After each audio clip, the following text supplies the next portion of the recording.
15.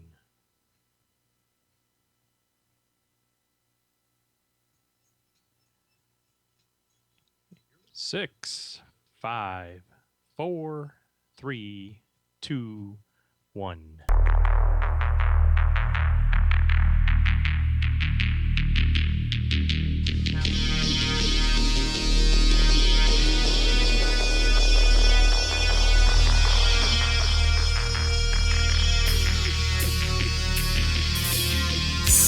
Welcome to Paranormal Central, broadcasting live from Central California with your hosts Jeffrey Gonzalez and Alan Thomas. Broadcasting video worldwide at paranormalcentral.net and broadcasting audio on the Dark Matter Network at artbell.com. Are you ready to witness something you cannot explain?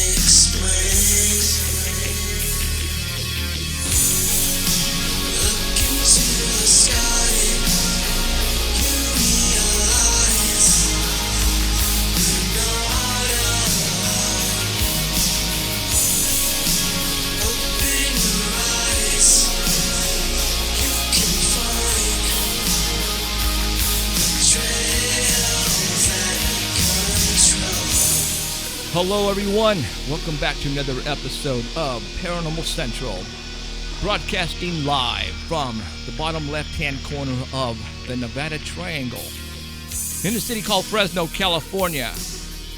My name is Jeffrey Gonzalez. I am your host. I'm also the founder of a group called the Sanger Paranormal Society. Have been investigating the paranormal going over 13 years now. So we're not up here talking about it, we actually live it. I have a team. One of those guys on the team is to the right of me right now, Mr. Alan Thomas, co-host. Hi, everyone. How you doing out there? Thank you for showing up wherever you may be on a Sunday evening, the first day of football.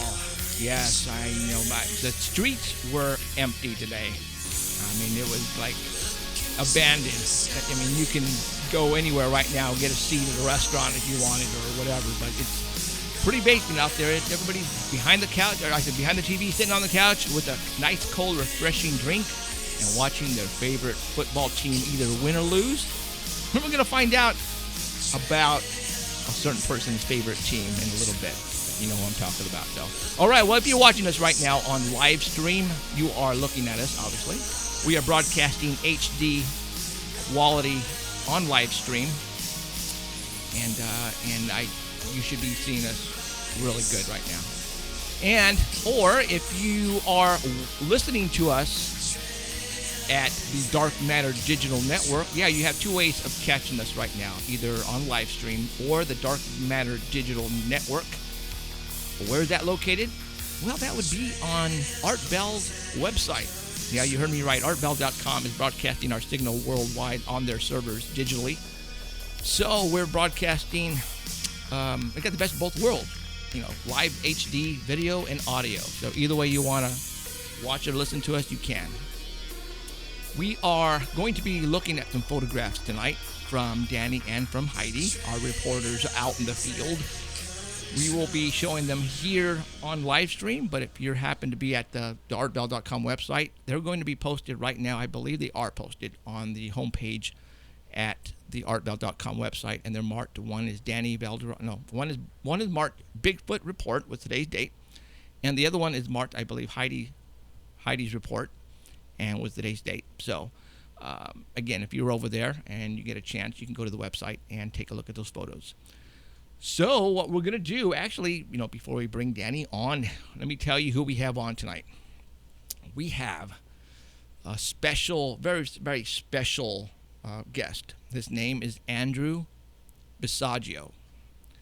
And for all those who don't know who this guy is, on this show, we have people who are tuning in who don't recognize a lot of these names. And that's okay. Because if you're new to the paranormal field, well, then that's what our job is here is to bring you those names and to bring you the certain subjects that you want to hear about that you don't know anything about. And Andrew Basiago is, let's just say, time traveler. Let's just say a jump room. Let's just say, he's been on Mars with a couple of other people.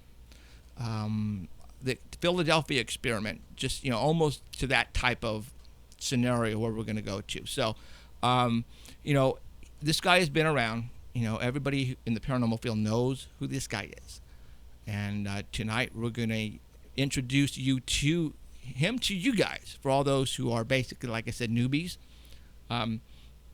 it's kind of hard to it's going to be kind of hard to ingest, because what we're going to talk about is things, again, that you only see on the Sci-Fi Channel, right? That you see on Stargate, Basically, the movie, right? Yeah.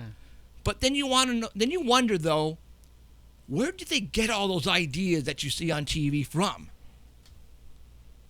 When the gentleman that we're going to talk to tonight was teleporting to certain areas in the 60s and the 70s, way before you saw Stargate, and you saw all these good shows that have that type of, subject matter involved in it. Just think about that. And if you are a watcher of this show, you know that I've told you what you now see on TV and in movies is basically they're giving you hints of what's really going on out there in the real world. So, this might just throw you for a loop, and you might be going, "Man, Jeff, you are on crack." But it's good. You're just gonna have to just take it all in, and go and do some research on the internet, right? And see what happens. That's all we can do. All we can do here is provide you the subject matter and provide you with some stuff about it, some evidence. I can't say evidence. Let's just say, it's going to be hard to prove this actually happened. I don't have proof, but you're going to have to listen to the guy that this happened to. All right, now and take it from there. Okay, so tonight it's going to be one of those shows where you're going to have to go, I don't know, and I'm certain subjects in the paranormal field. I'm right there with you. I'm talking about it, but am I 100%? Fact. I don't. I'm not. I can't tell you. That this is for real, but we can only talk to somebody who says it has happened to him. All right. So, but like I said, do I believe in all this other stuff? There are some things that I believe, and there are some things that I don't believe. But tonight on Andrew Basiago's information, we've talked about the subject matter for a while. So a lot of the stuff that he says, it makes sense, man.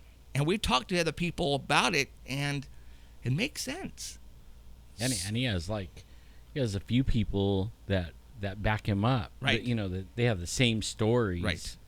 And we've talked to one of them too. Yeah, he's actually been on our show, and I'm not gonna say the other guy's name, but I'm gonna let him tell you who that third person is, and that's really gonna if you don't have a baseball bat to hit you over the head right now, wait until you hear that name.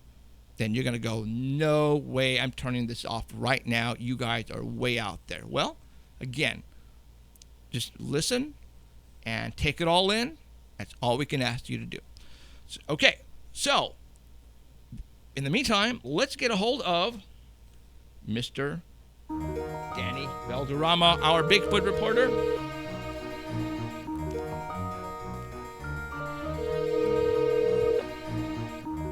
Mr. Danny. Hello, Jeffrey. Wait a minute. Wait. Can you hear me? Wait. Oh, the Raiders lost. Hey, Cowboys are next. What? What? It's okay, Danny. It's okay. Everything will be okay. It's only the first week. Yep. So what's the score in the Dallas Cup game right now? I think it's 3-3. Oh wow. Okay. Well, we'll see That's what all I happens. can manage. Did Derek play at all? He got hurt. I Oh think he shit. bruised his hand or Oh, no wonder broke they it or lost. something. Oh, broke it?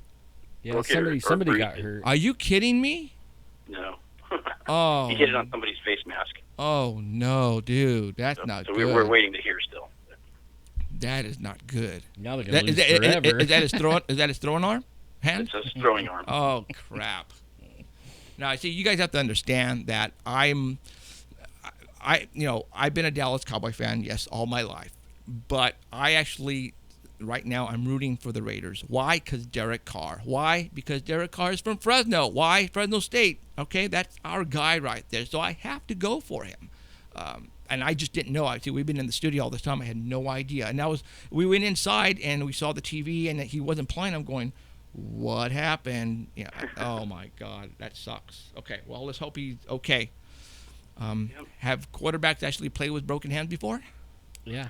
I don't think so. Oh no, Not when you can't hold the ball. that's true. Sucks. That sucks, dude. Okay, all right. Sure. What's his name? Did it? Who? And he won a Super Bowl.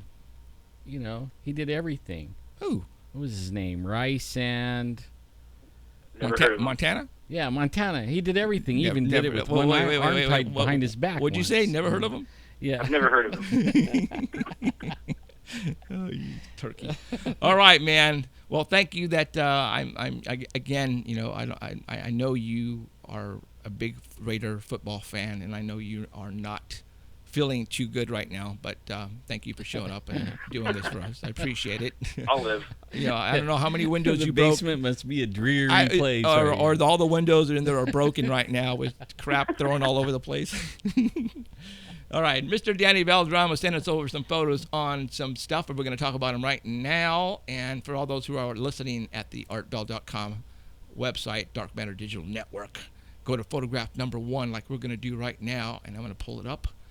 I don't think Keith put him on Art Bell because there's only like 4 Oh, today. only 4? Okay, that's cool. And so don't worry about it, you We're guys. keeping him short. Got it. And it's about the fire, so it's no big deal. That's right. Yeah. Okay. All Yeah, right. we're having fires. Yeah, man. let's talk about the fires, man. We are. Yeah, we're being surrounded. This the is biggest story here. This is crazy. It's about 30 miles east of Fresno, and it's the largest fire burning in California, and it's about bigger than Fresno.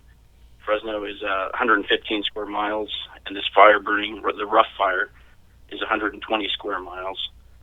So there are currently 3 major fires burning. One's up north, the Lake Fire, and one's a little north of us called the Butte Fire in Right. Jackson, and ours is the Rough Fire. Right. But this one's expected to burn until October, and it's only about 30% contained. That's crazy. So it's starting to come down lower. They've evacuated the foothill towns now, and Dunlap and Squaw Valley.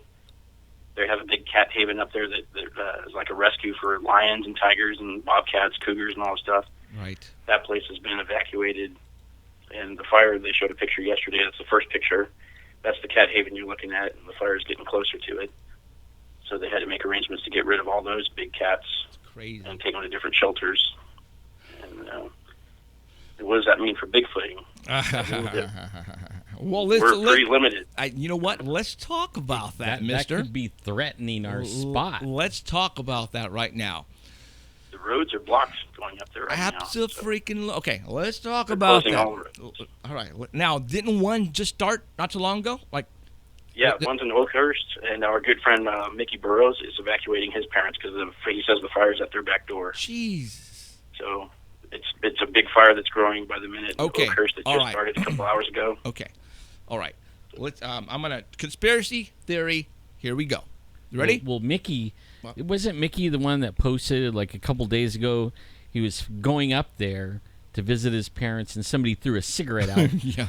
You know, like in the driest ground, brush and everything, and somebody threw a cigarette out. Right. You wonder if he was paid to throw that cigarette out, maybe? I wonder. Well, he got the license plate and he turned him in. Oh, So, okay. Well, that's sweet. Well, Cool. You know, Mickey. Hopefully he got busted and not like, Well, coming from Mickey scolded Burrell, for- you have to take that credibility and say, hey, man, a you know who he is. Yeah. So, all right, let's Get talk. your Let's DNA talk off about that this. cigarette butt. Let me tell you something. All these fires that have started so far east of us have started in a higher elevation. Is that correct? Yep. Okay. So right now the fires are moving westward towards the foothills, towards down here. Now, you guys all know we have Bigfoots up there, no doubt about it. Guess where all the Bigfoots are running to now? They're coming They're here. coming down here. All right. It will be. Yeah. Now, I'm going to go a totally different direction. All right. 3 months ago, 4 months ago, and I usually advertise this like, what happens if the end of the world, or not end of the world, let's just say something major happens, and as a prepper, and just like all you guys out there, for those who are prepping, I've told you, if the SHIT occurs, what are you going to do, Jeff? Well, if if the power goes out, if we have a grid failure, or martial law occurs down here at the bottom floor, I don't want to be here when it happens. So what am I going to do? I'm going to go and head up to a higher elevation. Now, what month are we in right now? September. What month have we been pushing on these dates for a while? September. So my idea now to head up for the hills, can't do it. Every single road is blocked by sheriff's officers with guns. Mm-hmm. Are you hearing me, guys? Is this a freaking coincidence? Now the one in Oakers just happened an hour ago. It's the 41 freeway that heads north out of Fresno, the only way out of here. Now there's a fire going over there. They can easily, block the 41 freeway for the next week. We're screwed. I'm screwed. Anybody down here who has a camper who wanted to go up that way, we're screwed. They're herding the cattle. All right. So now, and again, is this a coincidence? Is it just, it's just, come on, Jeff, really? Well, the fire really isn't close by down here to the foothills, but they're evacuating. They're blocking the very low altitude of the Highway 180.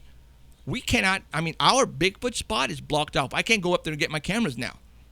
Gate's probably locked too. Probably. Your equipment's up there. Yeah. So we're screwed.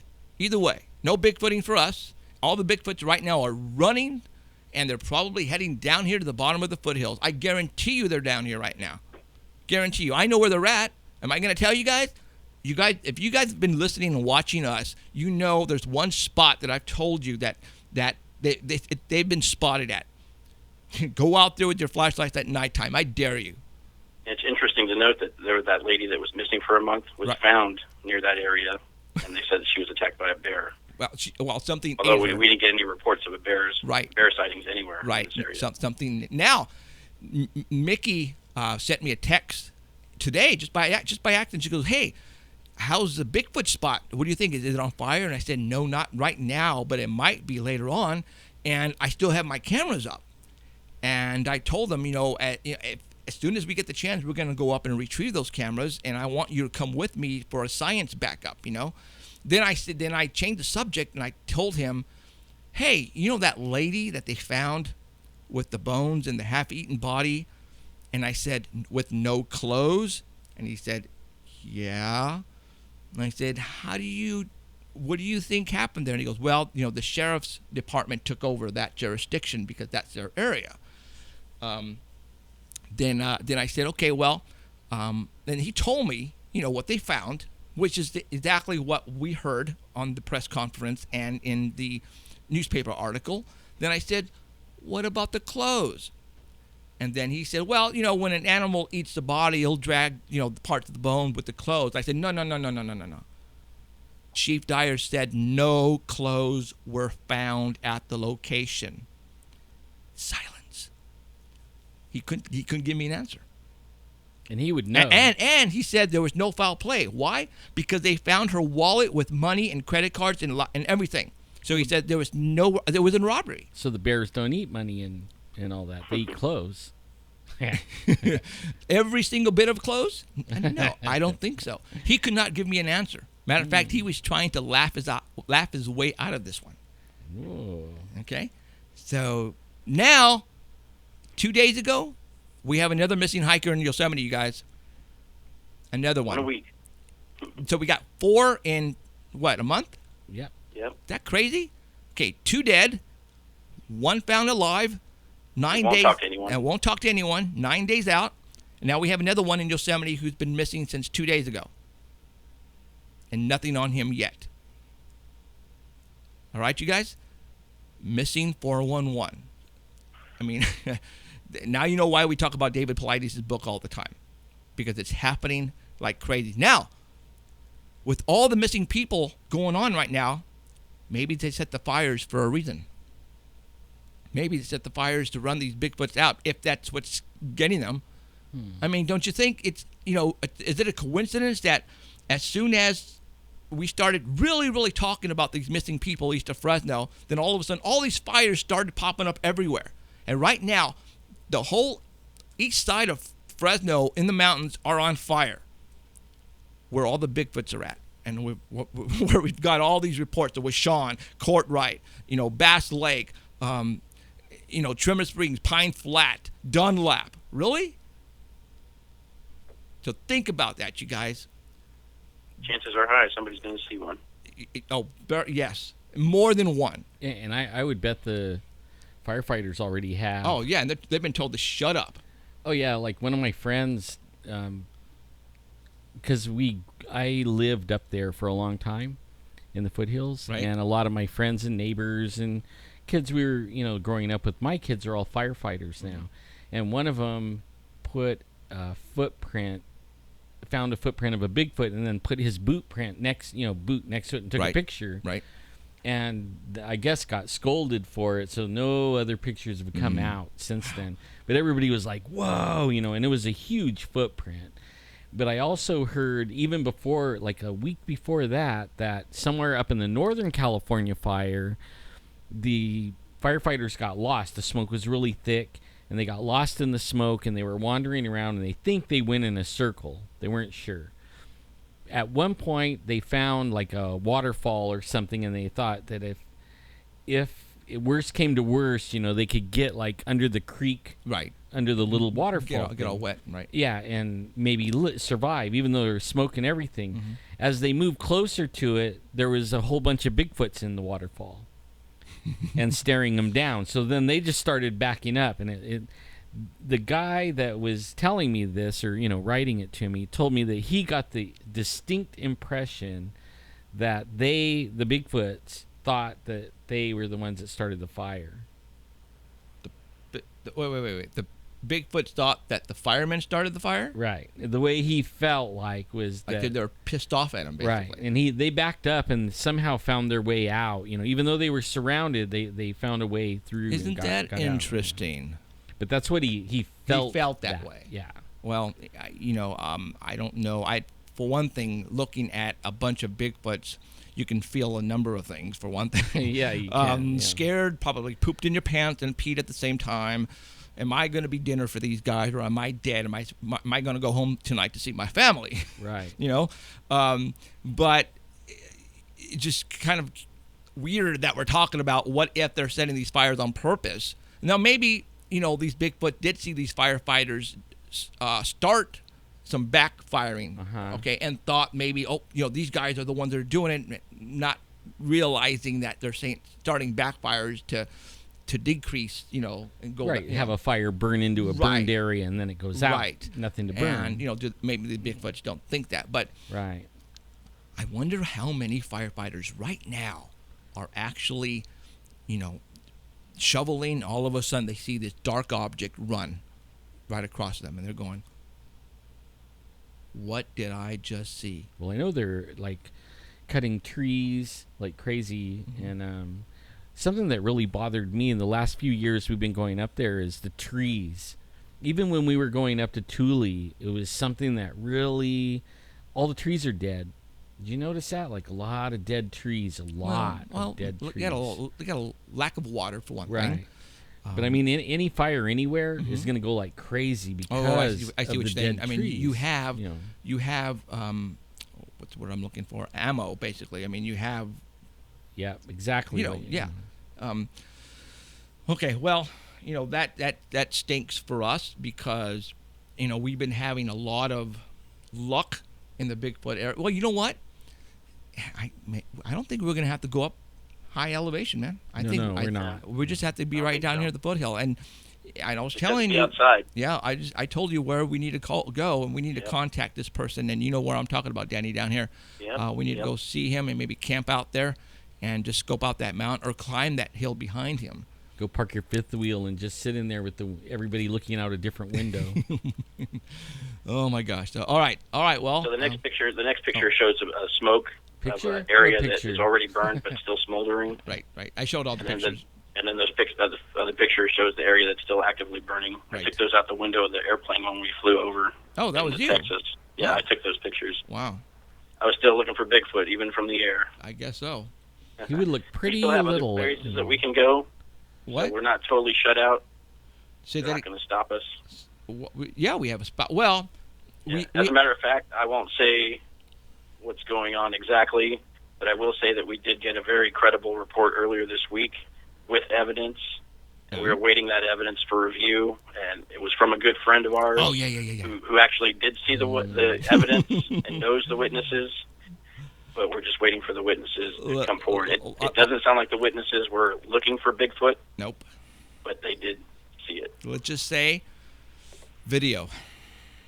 Yeah, and I'm dying to see it. Dying I was to trying see not it. to. Oh my God! It's Yeah. okay. No, I'm just gonna let people know. I mean, there's a video out there. We have one person who saw it that is a very good friend of ours, and then that person is not gonna lie to us. We're not gonna say where this is at, and we're just waiting. They were blown away. Right. So Okay. So it's crazy times. Yes. I almost pooped when what she said, that person said. But yeah, I can't wait. So yes. So Well, great. I can't figure out how to get on chat here, so yeah, I forgot to bring. You said not to bring the iPad, so I didn't, dude. well, I thought I would like just get on my little cell phone here and check it out, but just so I could keep up with everyone. But Right. I don't know what I'm doing. Don't worry about it. No.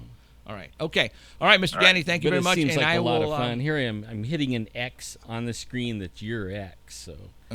Got one more story. Oh, Right on. go for it. That Knoxville, Tennessee story. It's the last picture, number 4. Oh. And this was from September 4th. On Friday, it happened, and it was reported on Monday, September 7th. And investigators are still trying to determine what exactly happened. Oh, There's that's a guy there named Michael Savage, 27 years old, that says he was walking home from a friend's house in the middle of the night and says he was attacked by a large, dark animal with dark, coarse hair.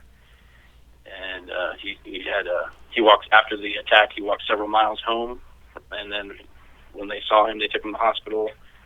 The authorities at first are treating it as a bear attack, and then they set up bear traps, warned visitors and residents to take precautions because there was a bear out there, and Mr. Savage was in stable condition at the hospital. But by Saturday, officials said that they still weren't certain what happened, and that they do not believe that he was attacked by a bear or any other animal, they're saying. The media actually took this and said it was not a bear. It was an animal. So they're all what do you call it? They're The media are now like the guys that could tell you if it was a bear or not. Well, no. Because usually when you get information from like the park and rangers or whatever, Right. The media is, if they say it's not a bear, it was something else, they're going to just say something totally different. Don't even discuss what it might be. But they actually said, no, it wasn't a bear, but it was a large animal. And they're going with fur. So at that point in time, what else could it be?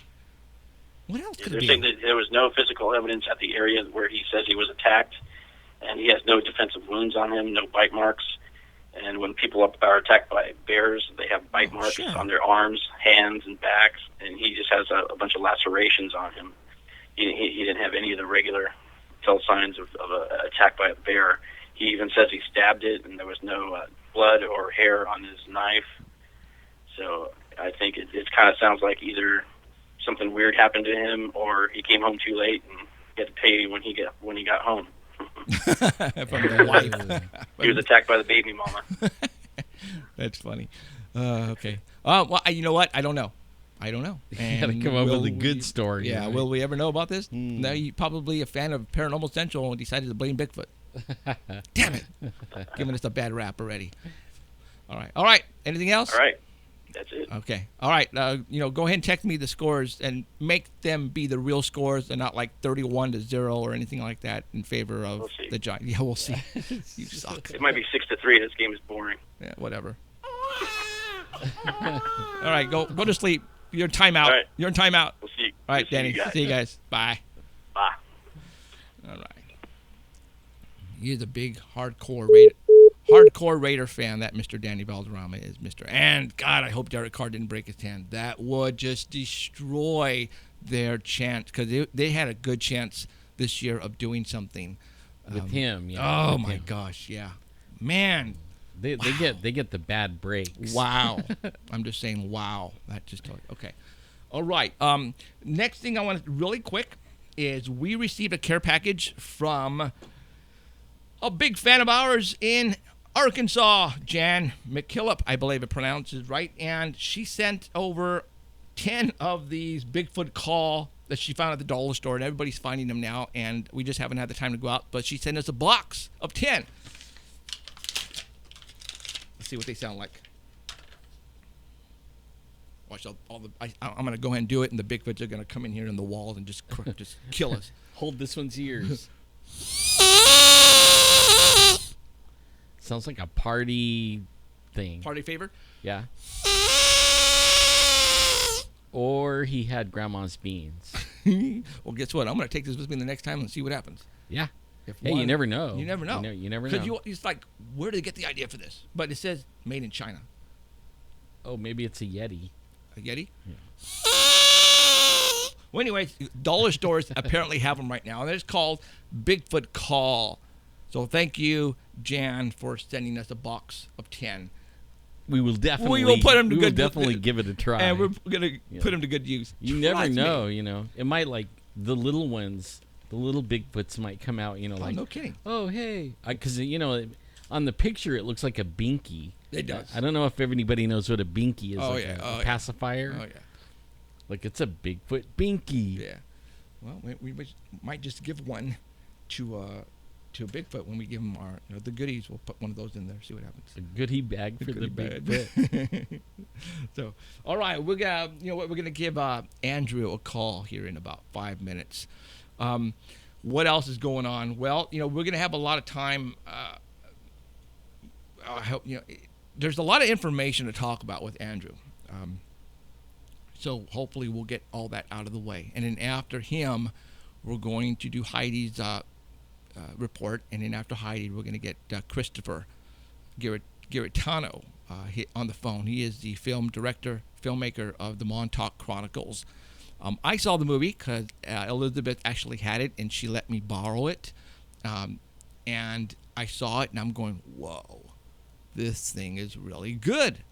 And we're going to talk to him, but I don't want to give it away right now. I want to let him talk about it, and we'll, get into it with him. But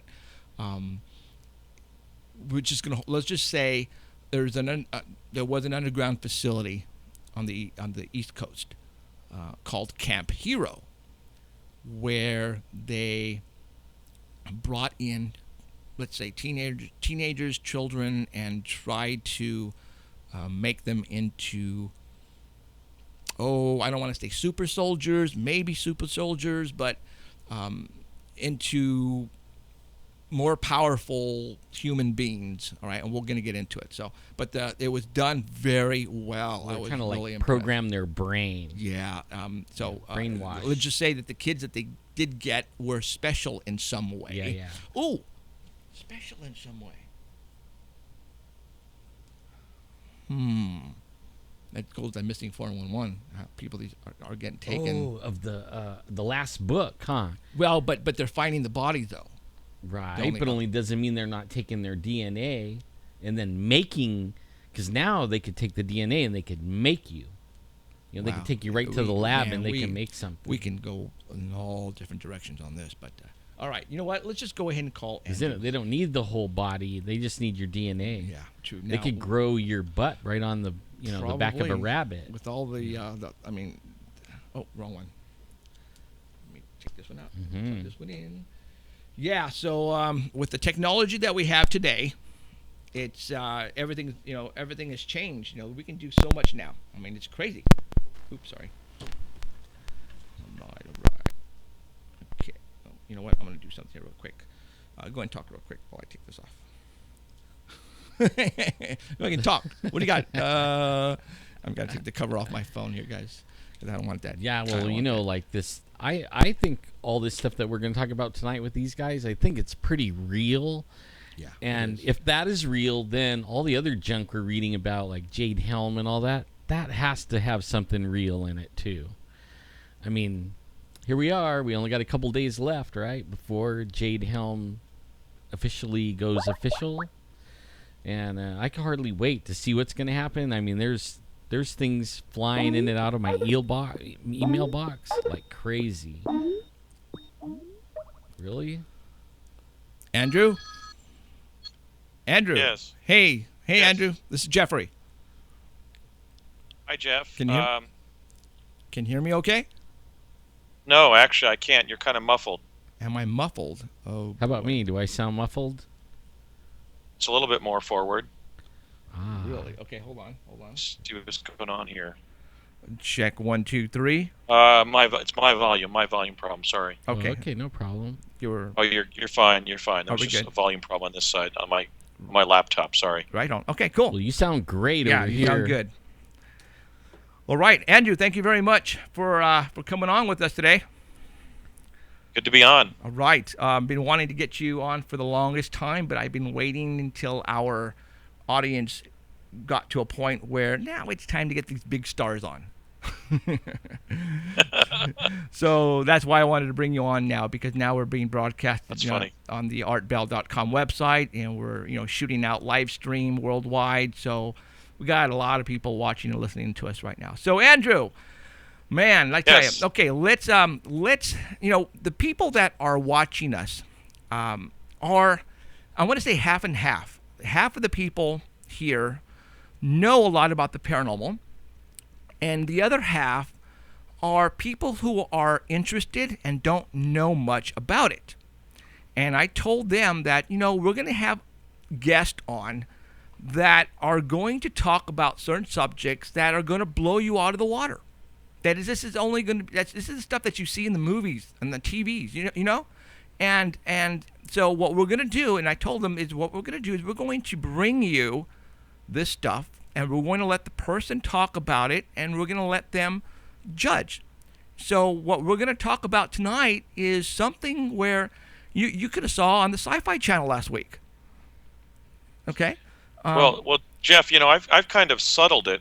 In fact, I'm really making an unprecedented set of disclosures. I mean, I'm really, I'm the Edward Snowden or the Julian Assange from the atomic research community, and I've subtled it because I didn't want to be perceived as telling a tall tale, because Right. I've been telling a true tale. But as I've gone forward with it, I've kind of I've kind of tried to emphasize now that really has been what's been going on all along, is that somebody who was in the actual U.S. time-space program, the real Philadelphia experiment, has been coming forward as a former insider, talking about technical feats of the U.S. government that were achieved over 40 years ago. But I've kind of gotten more relaxed around the fact that that's really what's been going on. I've been really sharing an insider's account of the development of time travel in the U.S. defense technical community. Okay. And that's where, let's go ahead and introduce yourself to the people who don't know who you are. And we do have a lot of people on here who are watching and listening who have no idea who you are. Let's go ahead and just open up your past and let them know who Andrew Basiago is. Right, Basiago. Right? Basiago, I'm sorry. Basiago. As just a matter of personal courtesy. Sure. I grew up in New Jersey. My late father, Raymond Basiago, was a special projects engineer for the Ralph M. Parsons Company in Pasadena, California, originally of New York, one of the world's leading process engineering firms, a company that I think we could cite the fact that they built an entire city from scratch for the Saudi government. They were the designers and builders of the MX missile system. So we're really talking about my dad being immersed in work for a leading engineering firm and a leading defense contractor. And I attended public schools in New Jersey. I was in a GATE program, as tens of thousands of my peers in the Cold War were. That is a gifted and talented education program in my public school. And it was in that context that I was educated. I was given specialized schooling 3 days a week to become one of America's first chrononauts, because Parsons had the contract in which it was working with DARPA, the Defense Advanced Research Projects Agency, on different forms of time travel. And so I received secret schooling at my elementary school. And then I had, I essentially went as far down the rabbit hole any of the 140 American school children who were involved in what became DARPA's Project Pegasus. Today, I'm a lawyer in Washington State. I've been practicing for 20 years without so much as a client complaint, much less a disciplinary action. I've been adjudged suitable to practice law in the states of Washington, California, and Colorado and Arizona. I hold 6 academic credentials, 5 of which I can talk about. I earned a Bachelor of Arts in History from UCLA during the day division, whilst earning a degree in Advanced Mathematics at night under the Naval Postgraduate School, in a program at UCLA that's been taught since World War II. Then I went on to earn a Juris Doctor and a Certificate in Environmental and Natural Resources Law at Lewis and Clark Law School in Portland, Oregon. Then I completed my environmental legal education by earning a Master of City and Regional Planning with distinction from California Polytechnic State University San Luis Obispo, and then a Master of Philosophy in Land Economy, which is the British environmental affairs discipline, at the University of Cambridge, where I was then invited to stay and get my PhD at Cambridge, but I decided to come back to the United States, where in 1996 I was admitted to the Washington State Bar. So I'm a practicing lawyer. I support myself in solo private practice, which I prefer.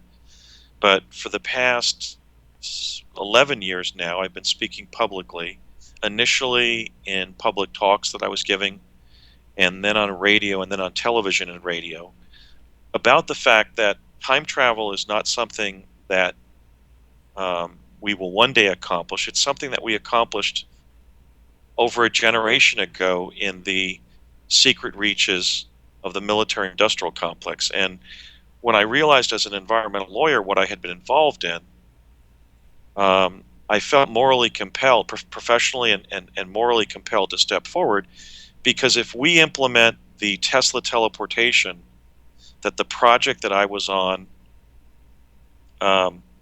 achieved and reduced to practice by no later than 1968, which was the first time that I teleported with my father from New Jersey to New Mexico under DARPA's Project Pegasus, we would eliminate 60%, that's 60%,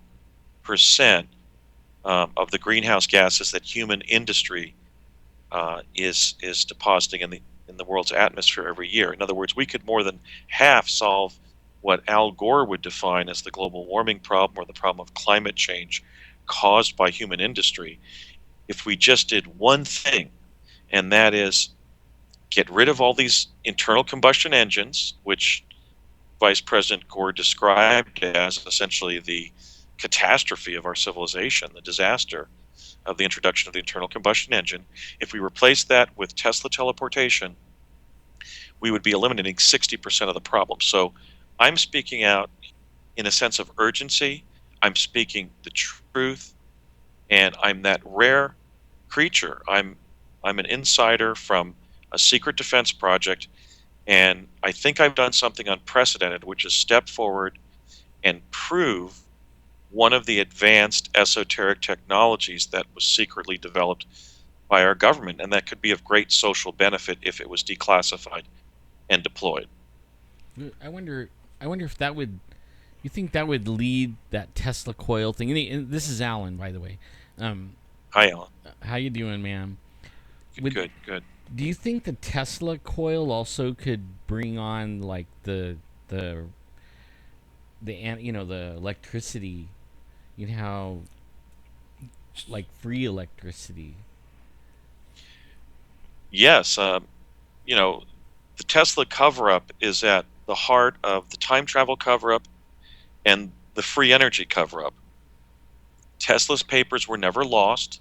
Right. They are at the Los Alamos National Laboratories. My own father had a security clearance by which he was able to read them, because when he was working at the Thomas A. Edison Research Laboratory in West Orange, New Jersey, from 1956 to 64, he was given access to Tesla's paperwork because he was asked to repeat Tesla's teleportation experiments. So, we're in a very strange situation where we're behaving as a country as if we can't produce gifted science and math graduates anymore, but our own government is keeping secret the genius of our greatest inventor, Nikola Tesla. And so, yes, these two issues are sort of intertwined.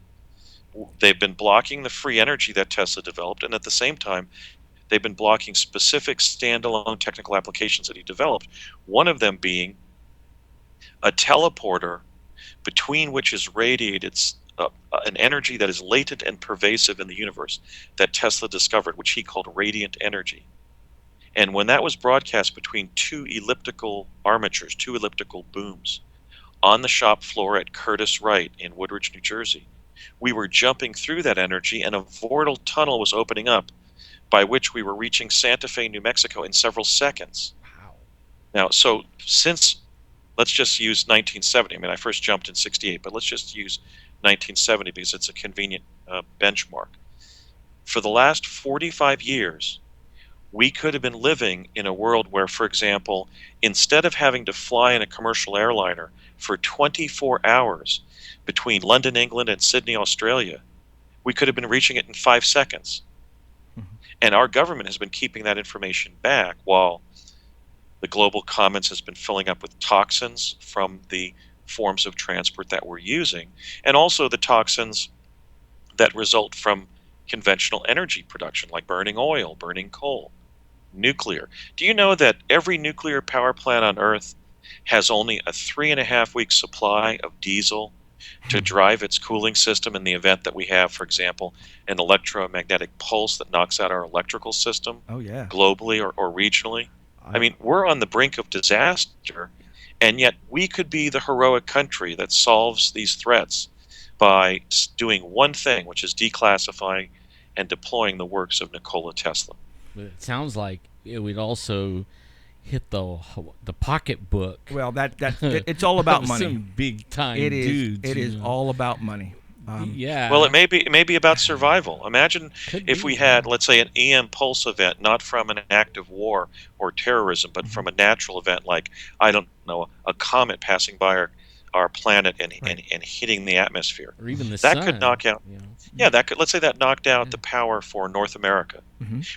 We would be in a state of emergency in which I know that Michio Kaku agrees with me on this, not on time travel already being developed, but he agrees on this, and that is that we would be in a state of emergency where you would turn on the evening news and you would see the emergency convoys that would be bringing diesel or some other fuel, some other fossil fuel, to all of the nuclear plants to keep them running so that we don't have 1,100, 1,300 Fukushimas in the continental North America. Right. I mean, Yeah, no, you're absolutely right. And take it even further, let's just say there was an EMP blast of a nuclear weapon, and let's say all the electronics were knocked out from east to west, which includes engines, digital, and electricity to pump out the diesel.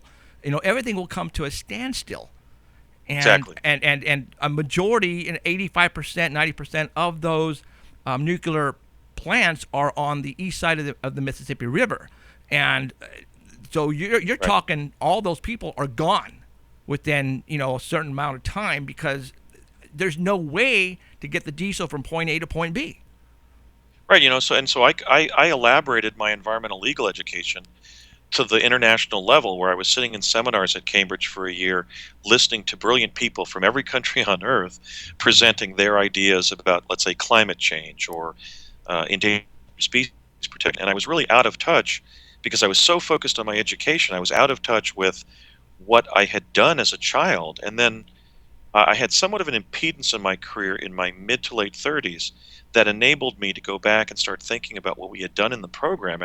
And my father's request before he died in 1990 to tell my immediate family what we had done together in the project, and then tell the entire world what we had achieved. And I said, Dad, why after all these years would you want me to speak publicly?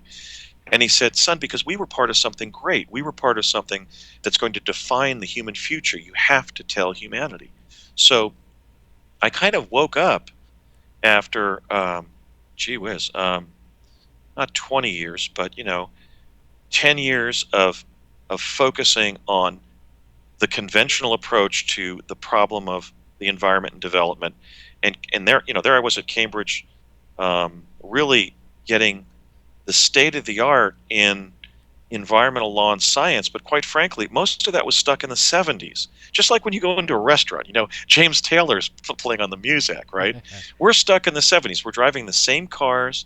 We're building the same nuclear and oil and coal plants. And our environmentalism is stuck in the 70s. And when I kind of realized, my God, this is one of the major keys that's going to solve the crisis of environment and development, I almost have developed an evangelical fervor about what I'm doing, a secular evangelical fervor at that, but about the fact that we really need to go back and rediscover this technology and not just talk about it, not just talk about, for example, the threats posed by climate change, natural or industrial, what the sun's doing, how much high carbon emissions we're putting out from industry, but really go back and survey what the U.S. government has secretly achieved to include Tesla's technologies that it's kept secret. That's what the environmental and the technical assessment agencies of the United States government should be involved in under the next president. That's, by the way, one of the reasons I'm running for president, is we need to focus on what was achieved by our fathers and grandfathers' generation that the United States government decided to keep secret because of the Cold War. And that's the other Berlin Wall that has to fall, the wall that conceals the Tesla technology, teleportation, and the other things that they basically kept back as potential Cold War weapons. And so, because I have this insider knowledge, I'm speaking out whenever I can, and I'm just privileged to be on your show tonight to do so again. Thank you. I never thought of it like a weapon. It really could be like, they could hold on to a little bomb and pop in somewhere. Well, let me and tell just you, set it down and then disappear. Well, let me tell you where that right there comes into play is the Stargate, the movie, where they have the atomic weapon down on that planet, and they beam them up to the to the ship above to teleportation, and boom, the pyramid ship explodes. So that's all in that movie. Oh, wow. All right, let's talk about this teleportation, Andrew. Now, you said you first teleported to New Mexico, correct? Correct. They were using the Santa Fe State Capitol grounds as a collection area to receive adults and children. The teleportation is something that both the adult-sized people and child-sized people could do within the project.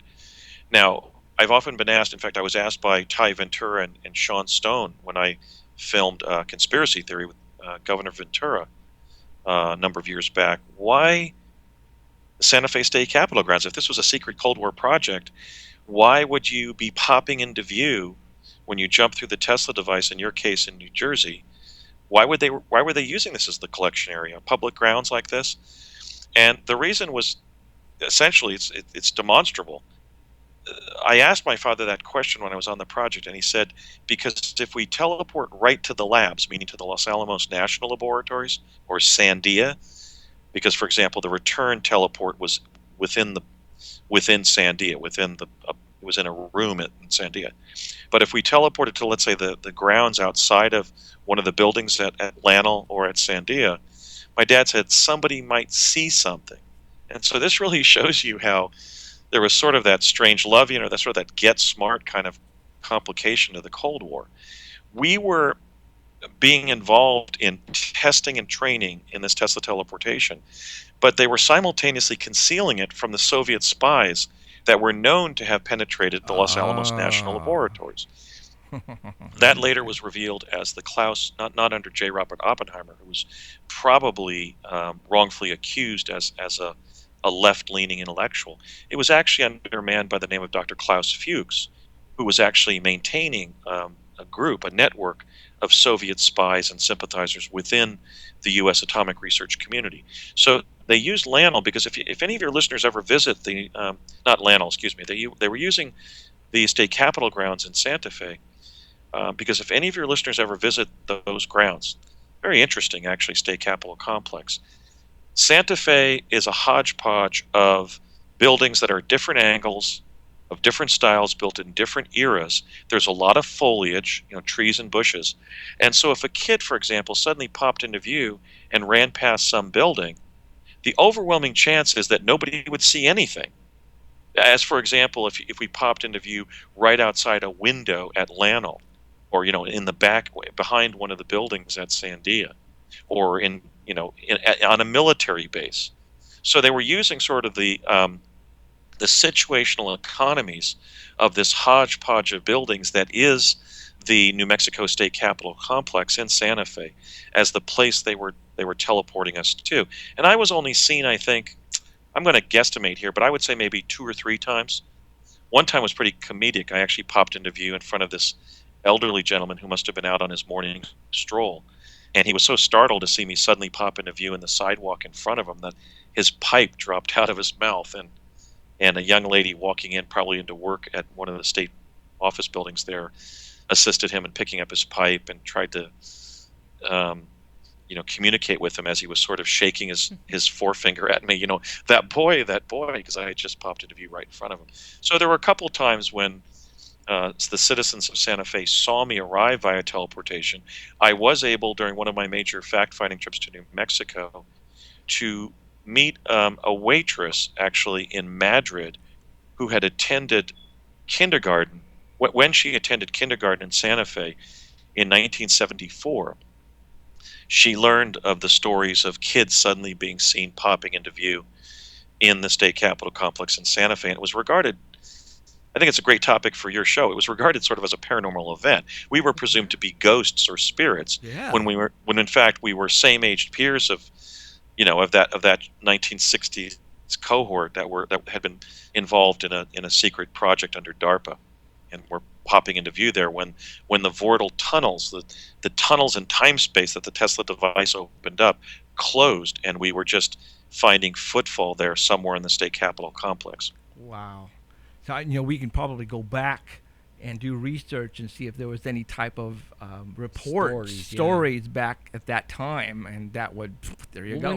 When you do I found some, yeah. Did you? When you do, like, say, like, when they send you somewhere and you pop in wherever at a different location and time, but it's like the destination that you're only going to be there at that time period for only a certain amount of time, and then you'll be, how do you get back? Like, there's not you don't run to a different portal. You kind of like time out, don't you? Something like that. Well, when we first started jumping, my dad and I, for example, in winter of '68, it was a real-time transit, and we would pop into view, and so it was 2 hours behind in New Mexico from New Jersey time.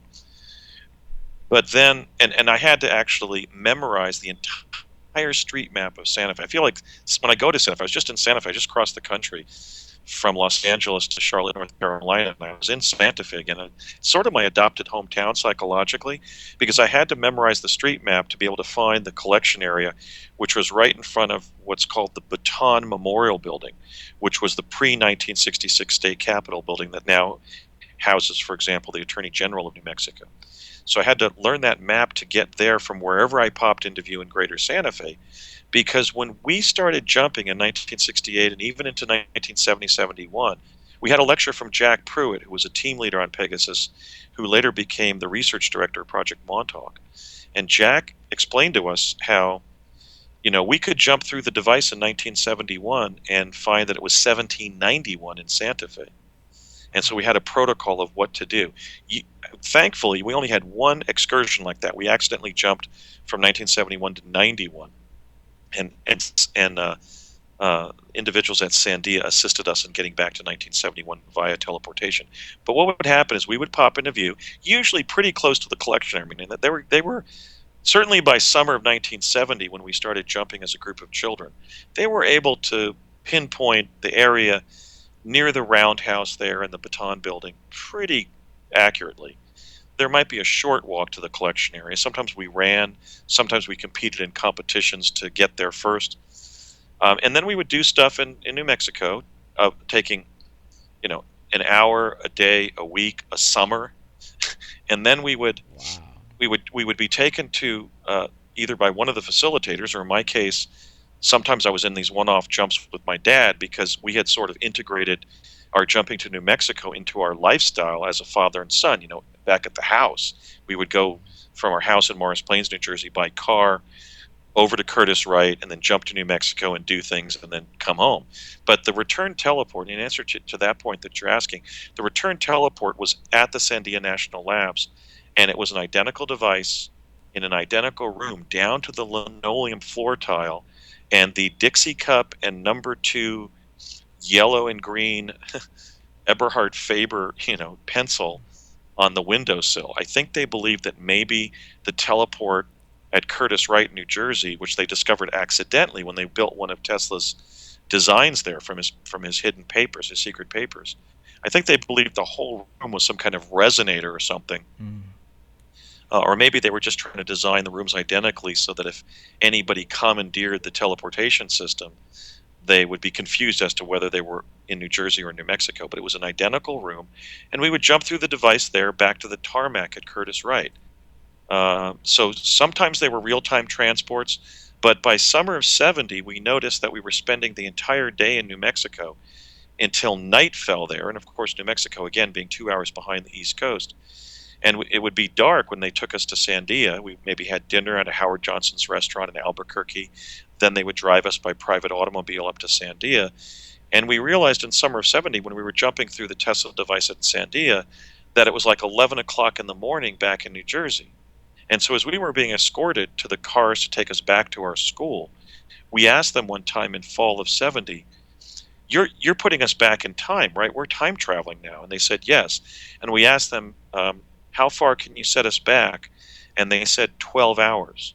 Now, that was in fall of 70. In the next 2 years, I was on the project when they were increasing the ambit of those returns from New Mexico. So, for example, one time my dad and I jumped from fall of 1971 to summer of 73 in New Mexico. But then when we jumped back to New Jersey, we arrived like an hour after we had left.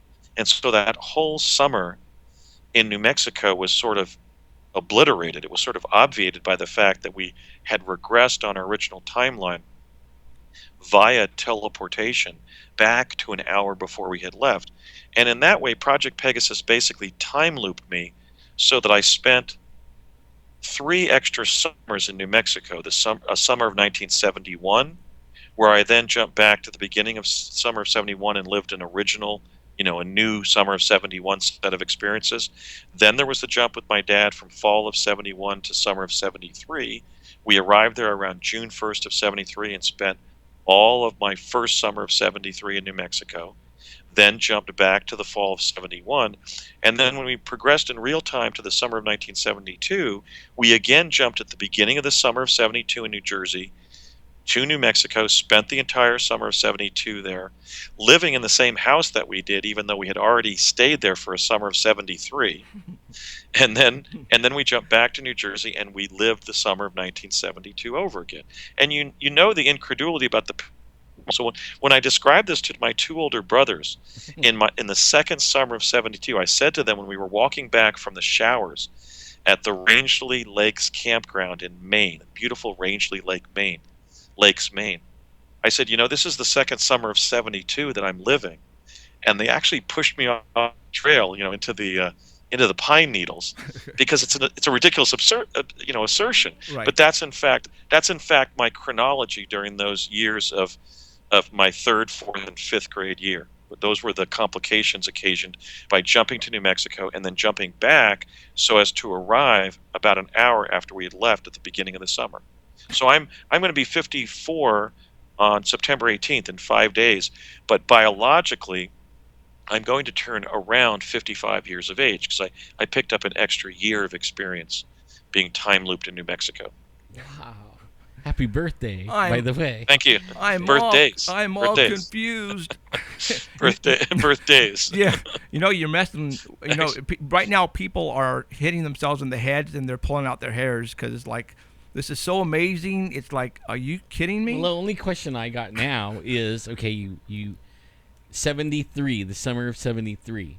When you lived it back to it, did you relive the '73 summer? No, there was no quantum regression back to, let's use that as an object lesson. Yeah. We jumped from fall of '71 to summer of '73 and spent the whole summer there. Then we would jump back to fall of '71, live normally through to the summer of '72, then jumped and spent the summer of '72 there, then jumped back to the beginning of summer of '72 on the East Coast, lived an entirely original set of experiences again, right? Just as we had in summer of '71 and summer of '73 reached from the fall of '71. So we then lived a second summer of '72, which I told my brothers about at Rangeley. And then we progressed so that in fall of '72, in November of '72, we migrated by private automobile to Southern California because Parsons had decided to move from New York City to Los Angeles, California, en route to its 6-acre campus out there in Pasadena. So we then moved as a family in summer of '72, and in fall of '72. So my first summer in Southern California, jumping in and out of swimming pools and going to the beach all summer long and kind of this endless summer, was an entirely new summer of '73 where there was no quantum regression to that hidden summer that I had lived in summer of '73 in New Mexico, reaching it with my dad from fall of '71. That's the nature of the time loops that are produced by what I call quantum displacement.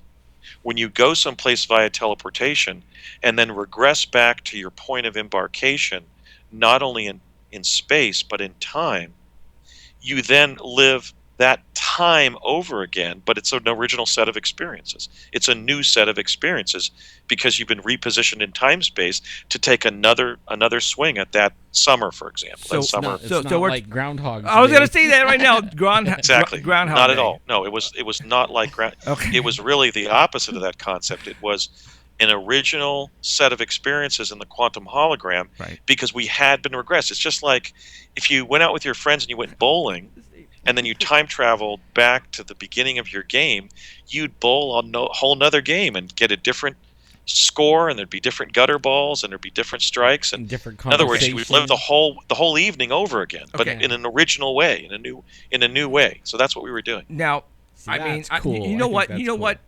Movie that this, Back to the Future. All right.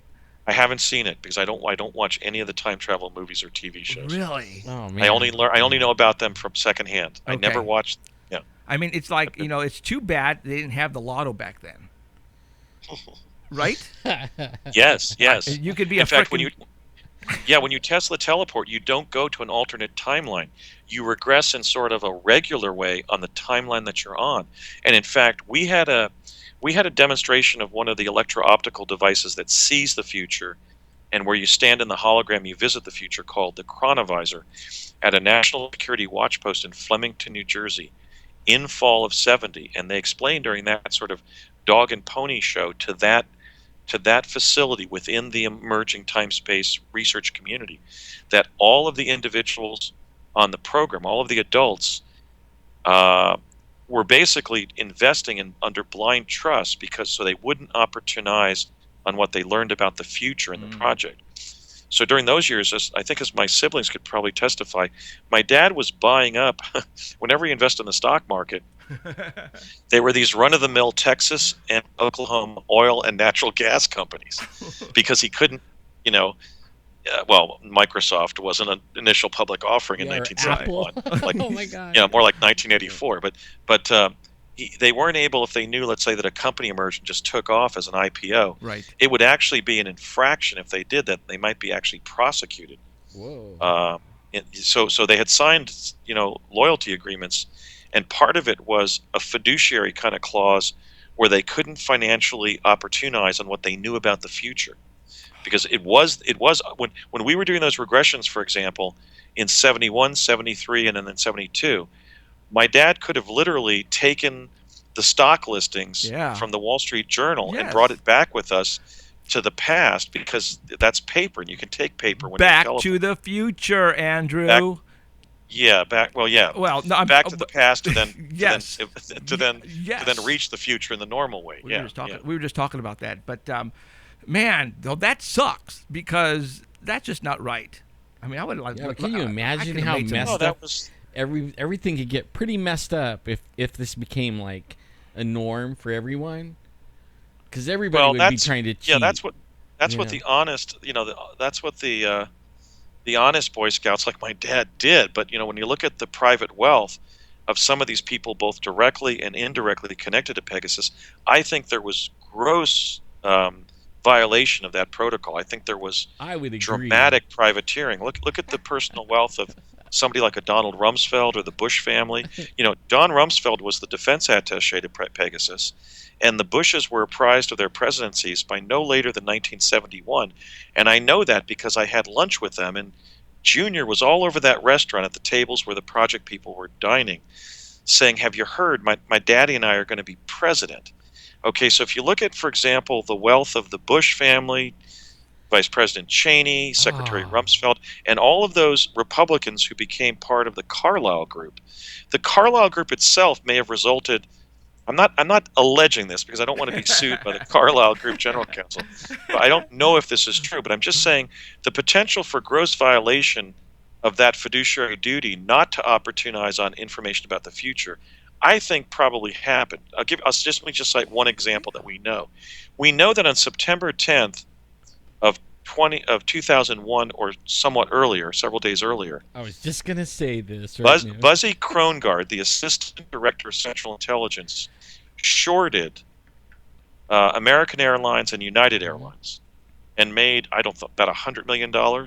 So yes, I think that the information about the future gained for national security purposes by the U.S. time-space program, by whatever DARPA's Project Pegasus from the early 70s when it became institutionalized and standardized, has been violated by public servants to dramatically enrich themselves. He came out with like 1.2 trillion or something like that. We have no idea where it went. By the time Pegasus ended in 72, he had six private residences. I mean, he was making what GS level to invest in 6 private homes. Wow. That might have been from his work as a CEO of GD Searle.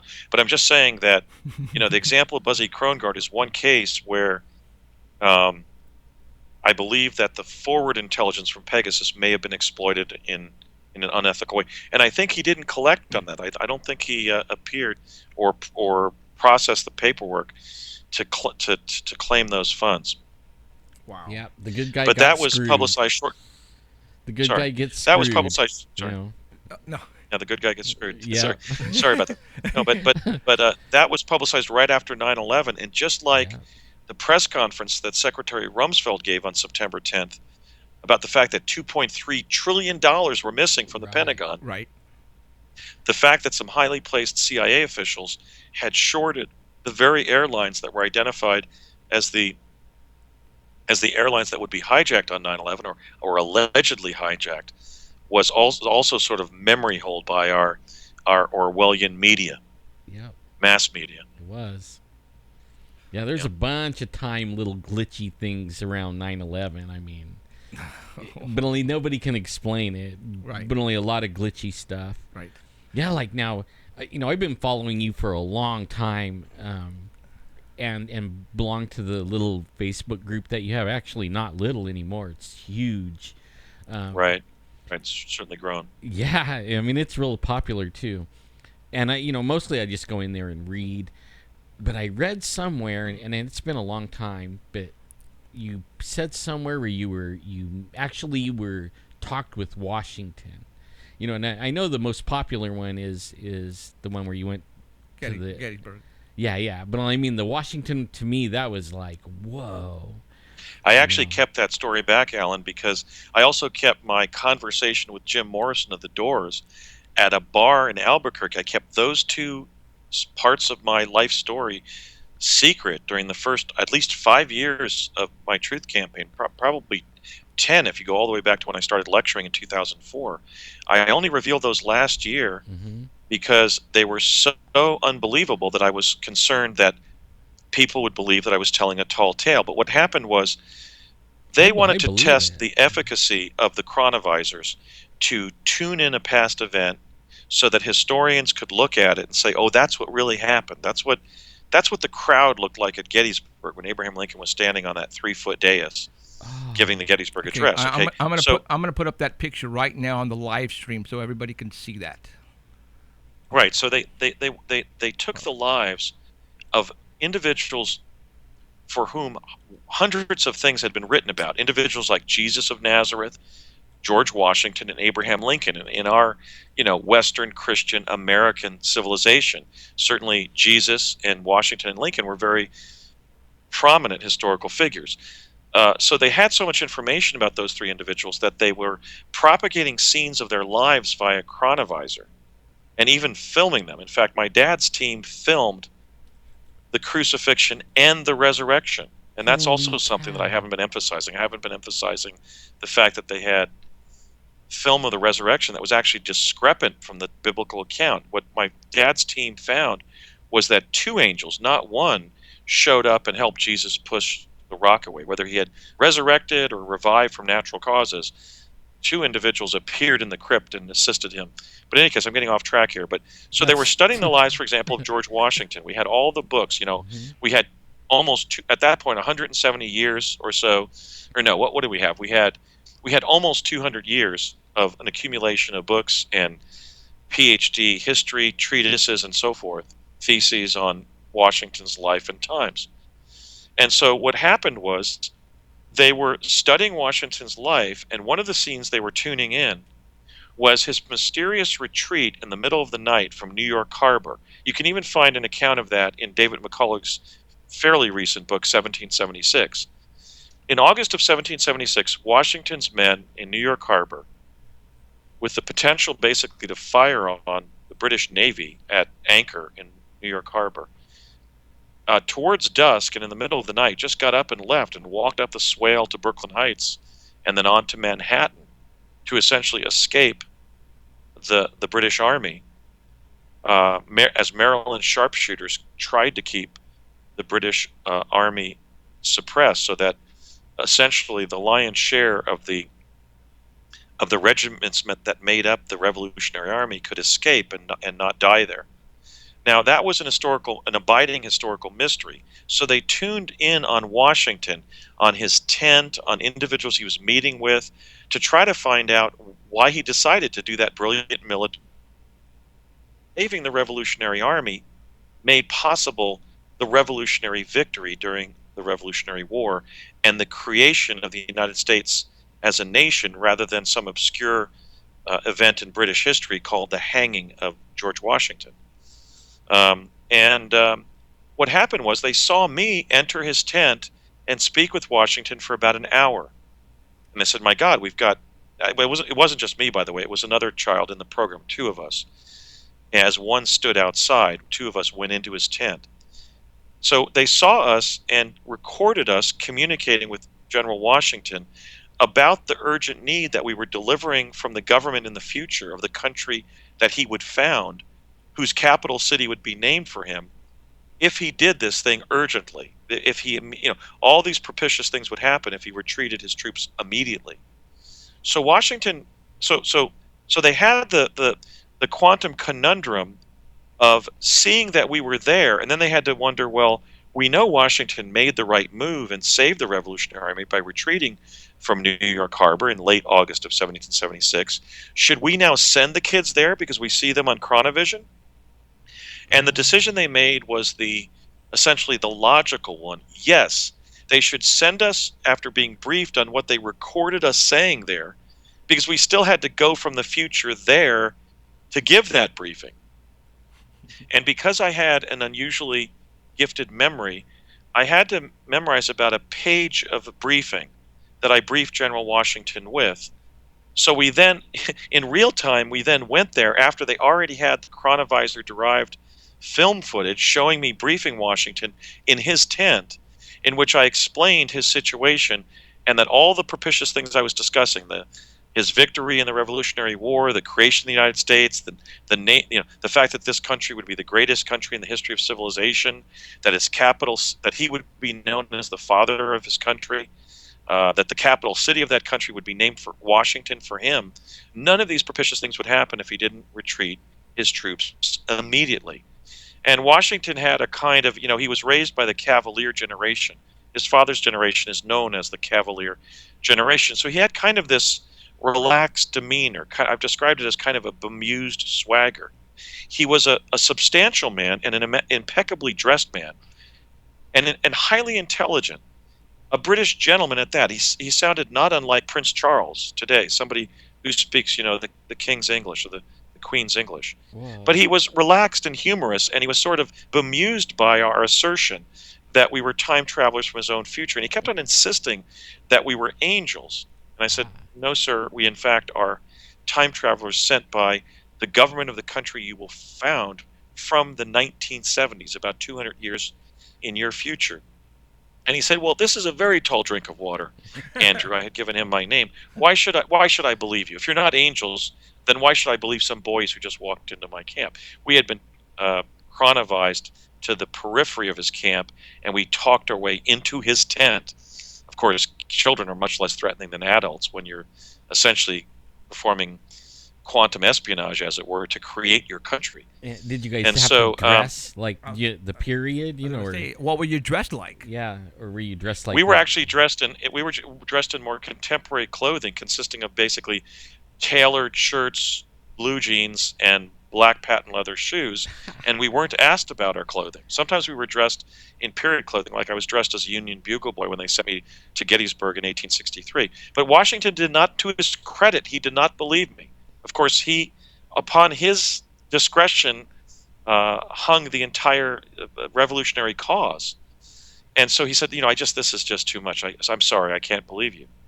So the program had given me a two-dimensional hologram, like those holograms that you can see into the page, like were then appearing on the cover of the National Geographic, where it has like a photo effect that creates a two-dimensional hologram.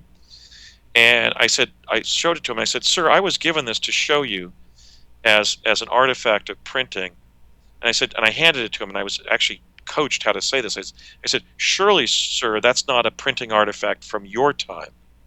And he said, no, I must agree. This is something that I must definitely show Ben Franklin. He'll be fascinated. And I said, sir, that's an example of the printing that's being done in the 1970s.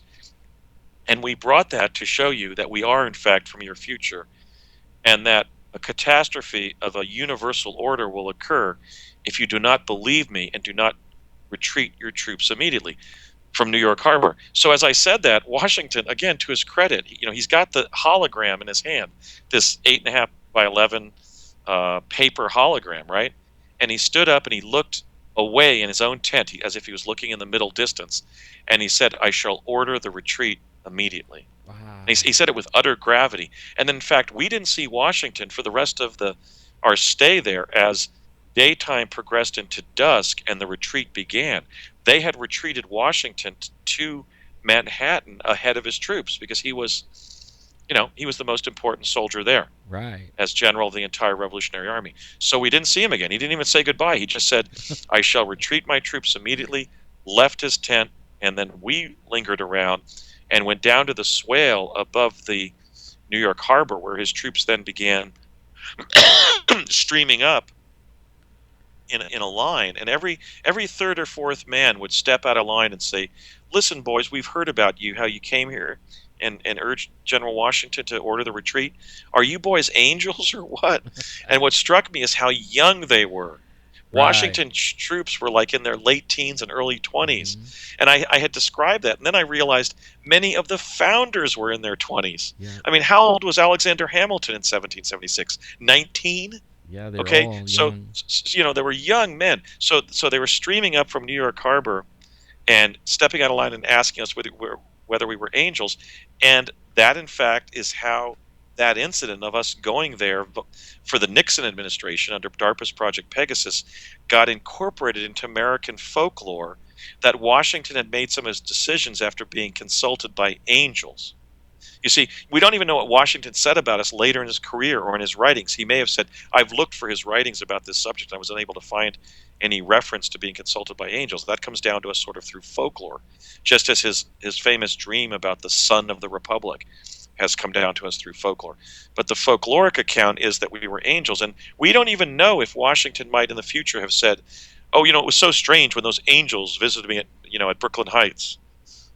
You see, so it got incorporated into American history as Washington being visited by angels, which could have happened, but since they were child angels, I think he was referring to us. It is a true story, but look at how utterly, utterly improbable it is to believe, and that's why I held it back for the first 10 years of my truth campaign. Yeah, well, I mean, I didn't have any problem with that at all, especially like a little bit of a history buff, so I've read a lot of stuff about Washington. Like it all emerged. Yeah, it all emerged from there. He would ride through all the battle, and have bullet holes in his clothes and everything, but not a mark on him. He had 4 horses shot out from underneath him, and he had 4 British mini ball holes in his cape. Okay, so imagine if young people could see that, if they could see Washington having a horse shot out from underneath him in battle. Man. Okay, seeing James Madison take his shoulder wound and then become our 5th president. Not James Madison, but James Monroe at Trenton. So I held it back just because it seems it's like one of those things like where you say, well, yeah, I grew up in New Jersey and sang in Bruce Springsteen's first band. It seemed just such a tall tale that it wouldn't be believed. So I held it back. But then I thought, well, since it happened, I really have to reveal what happened. And it only happened because they were testing the images from the chronovisor against the written record.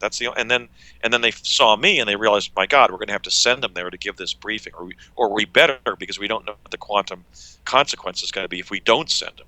Maybe the country won't be founded. That's like amazing. Or in one timeline, it might emerge on one timeline that the country wasn't founded when it should have been. Wow. So they did sort of the edifying thing. I call this double green lighting. Like when my dad revealed to me that I was going to be attending the University of Cambridge in England, he said, so if you're invited to go, go. So you never want to give somebody any information that would cause them to think too much about what their destiny is, because it may cause a quantum misfiring where they decide to not do their destiny. So in a similar way, they decided to send me rather than not send me to give the briefing to Washington that they had filmed. And then again, you can see that since they filmed the briefing, that meant in a sort of ineluctable way that I had to go, right? Because I had to be sent there from the future. I wouldn't call that destiny, but I would call that the retrocausal fulfillment of the time-space, of the events in the time-space continuum. That's really a cool story. I love it. That's wild. Yeah. And thank you for, pretty much telling it tonight. That was incredible. That was awesome. He was the most impressive person I've ever met. I want to see, one of the reasons I'm speaking out is not just so that we adopt teleportation. My second cause here, the second prong of the positive social change I'm trying to bring about, is the limited introduction of chronovision to supplement the educative function in society with scenes of auspicious moments in human history. I had the cosmic privilege of meeting General George Washington in 1776 when he was impeccably dressed in his uniform and was in the prime of life. He was 44 years of age. Imagine if every school child on the planet could see that.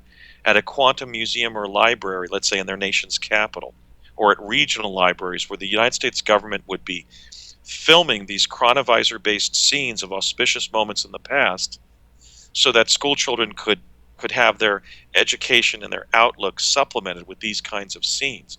Washington was the most impressive person I have ever met. He was crackling with personal charisma.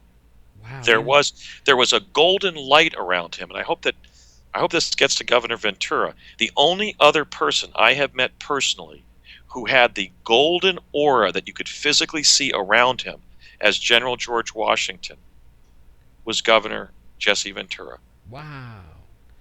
And that's how impressive Washington was. He was a presence. He was impeccably dressed, and he was confident and intelligent and dashing, and actually more impressive than Governor Ventura. But he also had this unmistakable golden aura that I detected when I was being interviewed. Had the privilege of being interviewed by Governor Ventura for his show. He was certainly a person of destiny, utterly committed to what he was doing, which was the founding of our great country. And that's why I'm speaking. Another reason why I'm speaking out. I want school children to have that same privilege of seeing George Washington in living color. Man, that would because that's how I encountered him. That would be cool. And now with laptops and everything else, the internet and all that, I mean, it is not impossible.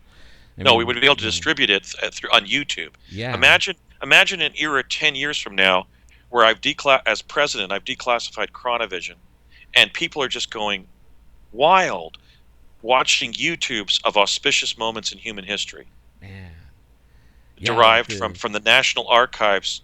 See Time, the space, resurrection of Jesus program. Christ. Could you imagine? Oh my God. Yeah. Imagine the impact on people's belief systems when they realized that Christianity wasn't based on a legend, some kind of derivative of Horus or some Zoroastrian or Hindu myth, but that Jesus was an actual person who not only was crucified, as was depicted in 3 of the Gospels, but resurrected. Right. That's what I personally encountered when I was on the project. A film of Jesus' crucifixion that followed the biblical account to a scientific specificity, to an exactitude that astonished us. And then my father's account of his team also capturing scenes of the resurrection. Wow. Now, I don't believe that should be released by the U.S. government to establish a religion. That would violate the First Amendment Establishment Clause. We're supposed to be a polytheistic democracy, right? As a constitutional republic. But from my perspective, that event was an event in natural history. Mm-hmm. So if a school child can be shown a film of a polar bear in Alaska jumping into the water, they should also, and I don't mean to diminish Jesus by saying this, but they should also be able to see the crucifixion and resurrection of Jesus of Nazareth, because those were events in natural history. They were cosmic events that really happened, and that Chronovision allows us to go back and see and film. So I think that when it sequestered that footage, the United States government sort of violated the basic dedication it should have to the Enlightenment notion of releasing information so that the community is enlightened with the state of the art in information about the way the world is. So I approach that from an Enlightenment perspective, not from a Christian perspective. Okay. Let's talk about the jump room to Mars real quick. We got about 25 minutes left. Now, obviously, you weren't by yourself. Like 2 more hours. We happen to know Brett pretty well. Right. William Stillings. He called us. He called me 4 years ago, just out of the blue, and we started talking. He was crashing radio shows. No, actually, he called my 24-hour paranormal hotline. Well, he's done that too, though. Yeah, he's done that too. I'm sorry. Well, he was. Yeah. He's pulled the gamut. Brett's a funny guy. Yeah, he is, and so he has been a friend of the shows for a long time. Yeah. So briefly, well, I don't know if you can briefly on this, but tell us about the Mars jump room. How did that? Well, William Brett Stillings and I were brought into the Mars jump room program when our fathers took us to a campground on the northern shore of Lake Siskiyou in mid-August of 1980. I was 18 and Brett was 13. So I had done a year of college, and Brett, in fact, was still in junior high school. I think he was the youngest jumper in the history of the Mars jumper program, Wow. to his credit.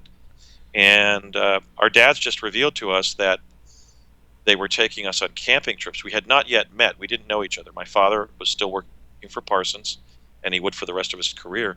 And Thomas J. Stillings, Brett's father, was working as an operations analyst for Lockheed Skunk Works in Burbank, California. So they take us up to the campground there, believing that it was just a father and son summer jaunt, and we just had happened to accidentally run into another father and son from Southern California, with Tom Stillings introducing himself to my dad by saying, I don't know if we know each other, but you may know me. We work for the same company, which I think was a veiled reference to the Central Intelligence Agency. So right there, the first day, something strange happened when Tom had Brett go to their distinctively pumpkin-colored camper and remove a shoebox and take it over to our campsite and hand it to his father. And Tom Stillings took out an object about the size of a chalk eraser from a school classroom and said, now watch this. He said, I don't have to show this to you, Ray, speaking to my father, because you work with this, indicating that my father may have been involved at that time in some aerospace projects where the craft levitates, but not in anti-gravity, but in reverse gravitics, in repulsion from the Earth's gravity, and in terms of polar magnetism.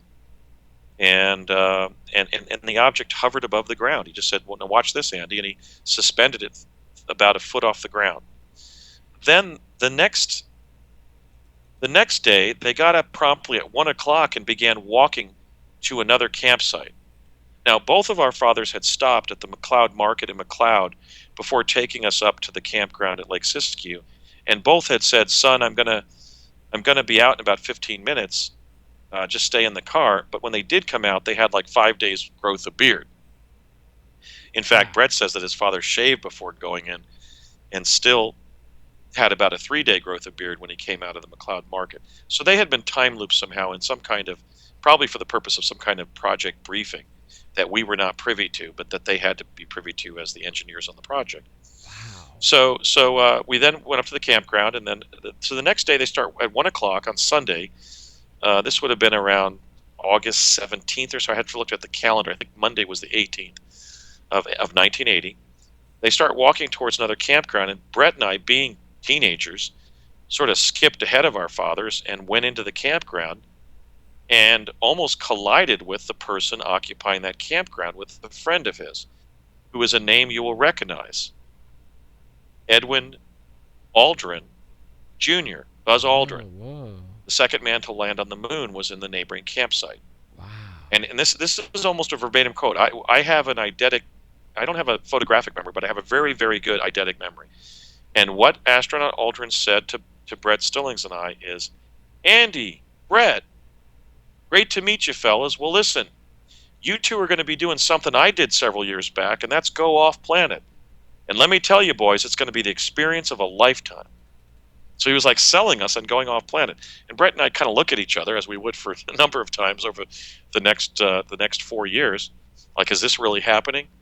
And then our dads reached the campsite, and it was as if they all knew Buzz. They at least met him during that pre-seminar that they were time looped on by, and that they had reached through whatever was at the McLeod Market.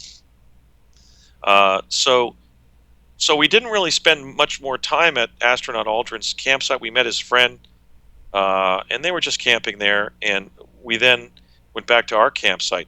10 o'clock that night, my dad announces, as you know, the sparks are going up into the Milky Way, and we can see the beautiful white presence of Mount Shasta looming so close to Lake Siskiyou. My dad said, "Boys, you're going to be taking some classes here this summer." And I said, "Dad, classes? I thought we were going to have a vacation. I just did my first year of college. You're not telling me you enrolled me in college again, have you?" And he goes, "Unfortunately, son, I have." And I said, "In what?" And he said, "Well, you and Brett are going to be placed in a class where you're going to learn everything about Mars." And I said, "Mars? And he said, yeah, up at the University Extension at College of the Siskiyous. And I said, Mars, Dad, why do I need to study Mars? I've already completed my astronomy breadth requirement at UC San Diego. And when I enroll in UCLA in the fall, I'm going to enroll as an English major. I then transferred into history. He said, well, I said, well, if I'm not going to be an astronaut, why do I need to know everything about Mars? And he looked across the campfire and said, because some of you kids in the program are going to be going there. And Brett and I looked at each other again like, okay, wait a minute. You know, we were invited to come up here by our fathers to go camping. We just this afternoon we met Buzz Aldrin, the second man to land on the moon. And then Andy's father, who works for Parsons, is telling us that we're going to be dropped in an educational program tomorrow about Mars. And some of us in that program are going to be going there.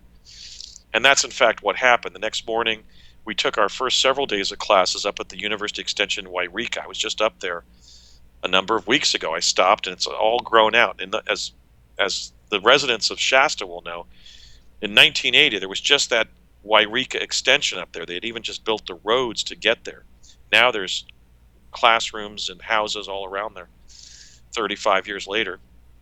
And so we went to the University Extension there. It was inside. They've actually put walls around that. It was originally a courtyard approach, as the Shasta community will remember. So we walked through the courtyard into a room in the back of the extension building where we met our instructor, Major Ed Dames, and some of the other of the 8 other young people who had been placed in the training program. 3 that we can identify were a young, same-age peer of mine named Barry Soetoro, who was then attending Occidental College. We now know him as President Barack Obama. Wow. Regina Dugan, who President Obama appointed the first female and 19th director of DARPA on July 20th of 2009, the 40th anniversary of the lunar landing. Hello? That's who he put her in charge of that? Whoa, yeah, President Obama directed, nominated and had appointed one of our fellow Mars jumpers, Regina Elvira Dugan, who had just entered Caltech at age, I'm going to guess here, 16, and she turned 17 on March 19th of 80. So Regina was about 17 and a half when the jump room program training began. I was 18. Wow. Being about a year and a half older, 18 and a half.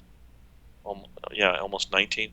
And William Cameron McCool, who would go on to be one of the space shuttle pilots. In fact, tragically, Willie McCool lost his life on February 1st of 2003 in the Columbia space shuttle disaster upon re-entry into Earth's atmosphere. So those were 3 of the 8 other young people we've been able to identify. We have not identified the other 5. We have some identifying characteristics of them. But the other individual who was not sort of one of the young people there, our same-age peers, was Bernard Mendez, who, after Brett stepped forward and contacted me in 2010, Benny Mendez, as we know Bernie, stepped forward in 2011. So we did something unprecedented, which is we brought forward 3 individuals who were corroborating each other's accounts of having served in a classified defense project in which extraordinary things occurred, namely our transport to the planet Mars in an advanced time travel device known as an ARC. That's an acronym for an aeronautical repositioning chamber, also known as a jump room or space elevator, where a conventional elevator at a defense contractor morphs from its box-like structure into a cylinder, and when the cylinder propagates, you see a wormhole at the end of the cylinder. Then it morphs back into a box and the door opens. And in our case, we were in the sub-basements of different jump room facilities on the planet Mars or some non-Earth location that they were sending us to that they either thought was Mars or they were telling us was Mars. So there's really a dispute whether it was the actual Mars, but they were sending us. The 3 of us agree they were sending us off planet, just as astronaut Aldrin had described. Wow. That's amazing. I want to go. I put up a right now because this is unbelievable stuff. You have to understand this. So what I did, I just put up on screen right now from NBC News an article that was written about you guys in in January of 2012. And I put it up, and it has your name, it has William's name on there, and it has Mr. Barry Sotero's names on there. Okay, so here we have a national news agency, world news, NBC News, is actually talking about this. Yeah, it was MSNBC, right? Yeah. Okay, so they're, they're talking about this. Right. All right. Okay. So I just wanted to put it out there that it's not. This is not new stuff. People have been talking about this for a long time. So I already got one message so far, and it's by Linda, and she's like, "Are you kidding me? Really? Are you kidding me?" But we're gonna get these. That's the conundrum. That's the puzzle that life dealt me. Right.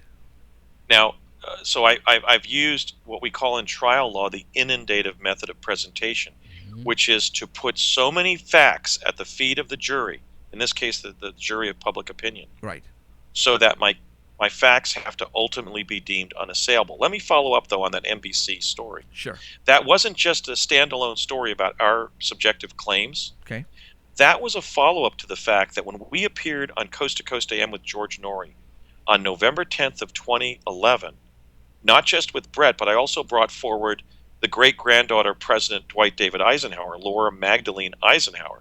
And Laura, my dear friend Laura, described how in 2006 and 7, 25 years after Brett and I went to Mars, she and her two twin boys were invited to settle there by the U.S. government. And this was the great-granddaughter of a president. Now, hold on.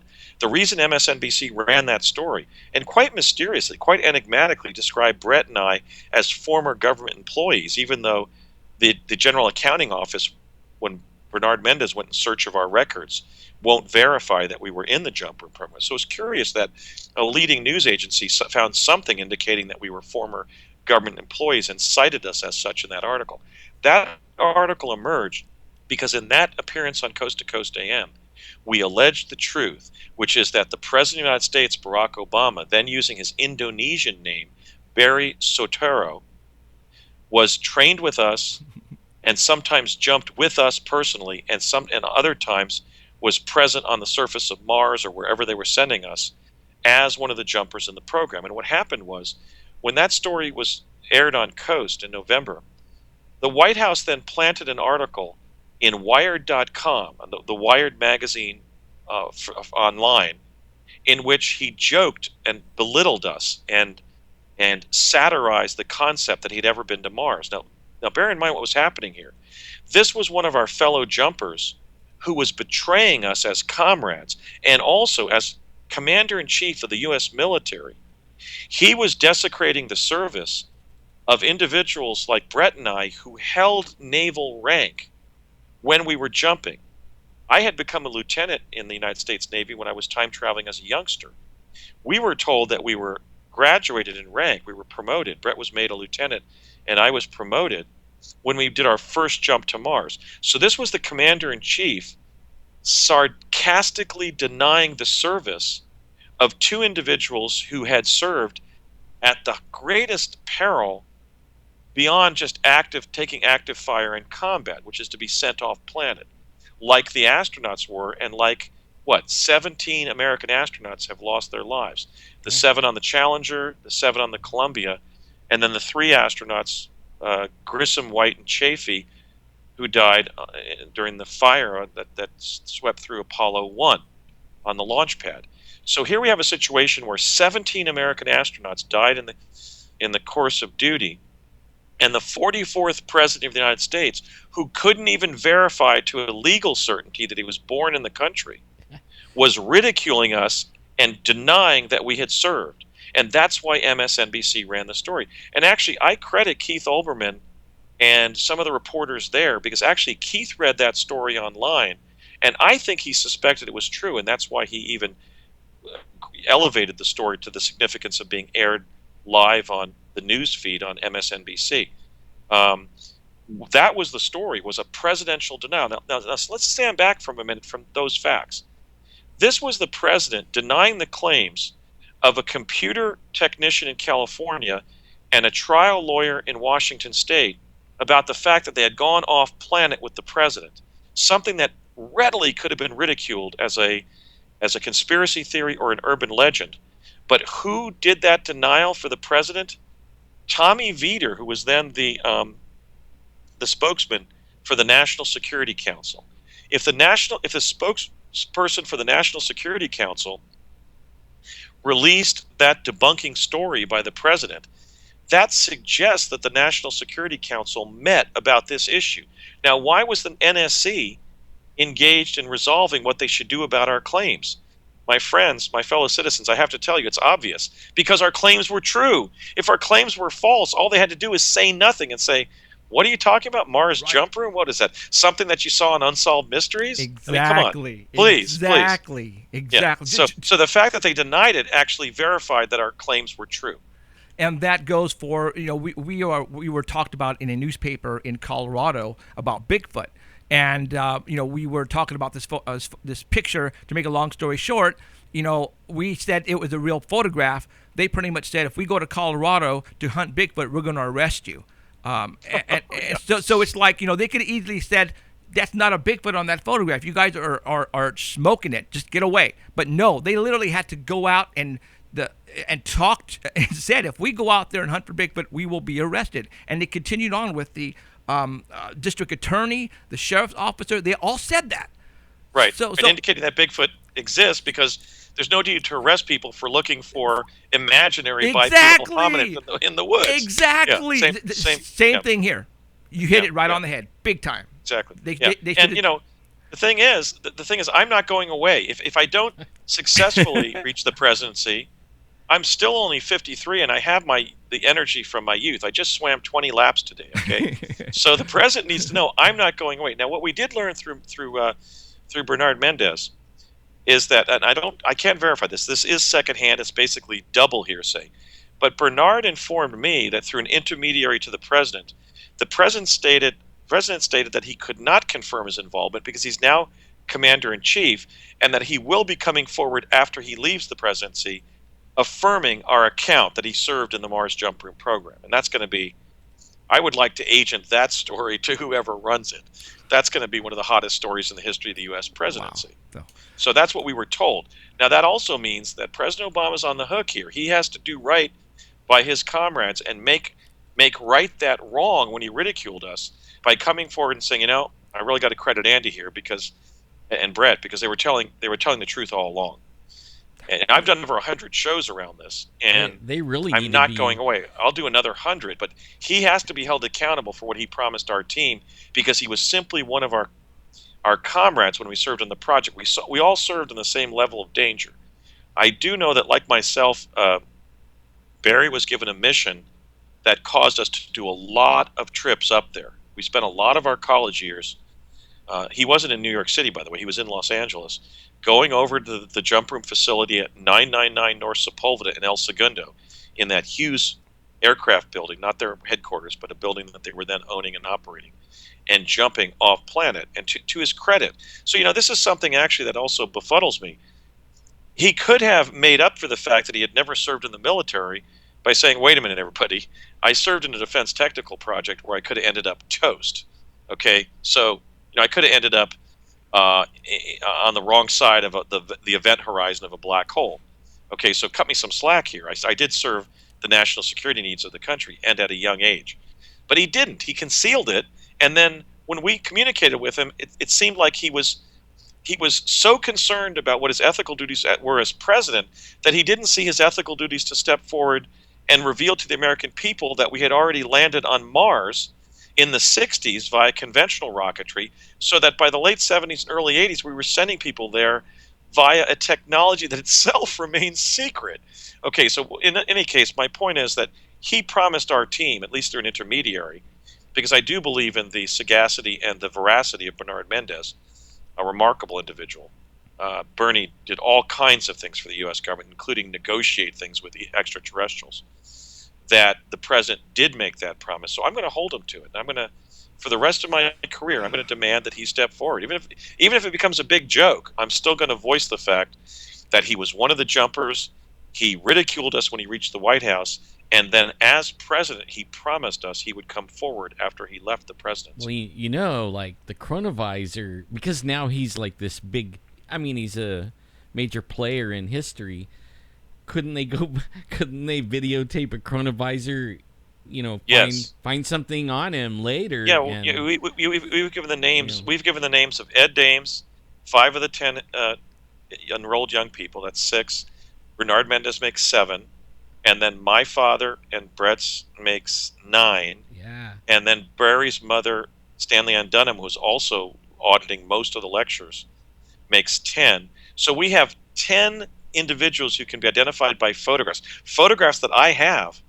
If we were to chronovise just the training program and keep the technology secret, we could tune in late August to early September in different classrooms. For example, we were in the main lecture hall in the Life Sciences building on the main campus for College of the Siskiyous in not in Wairika, but in Weed, California, toward the latter part of the training, let's say the last half of the training.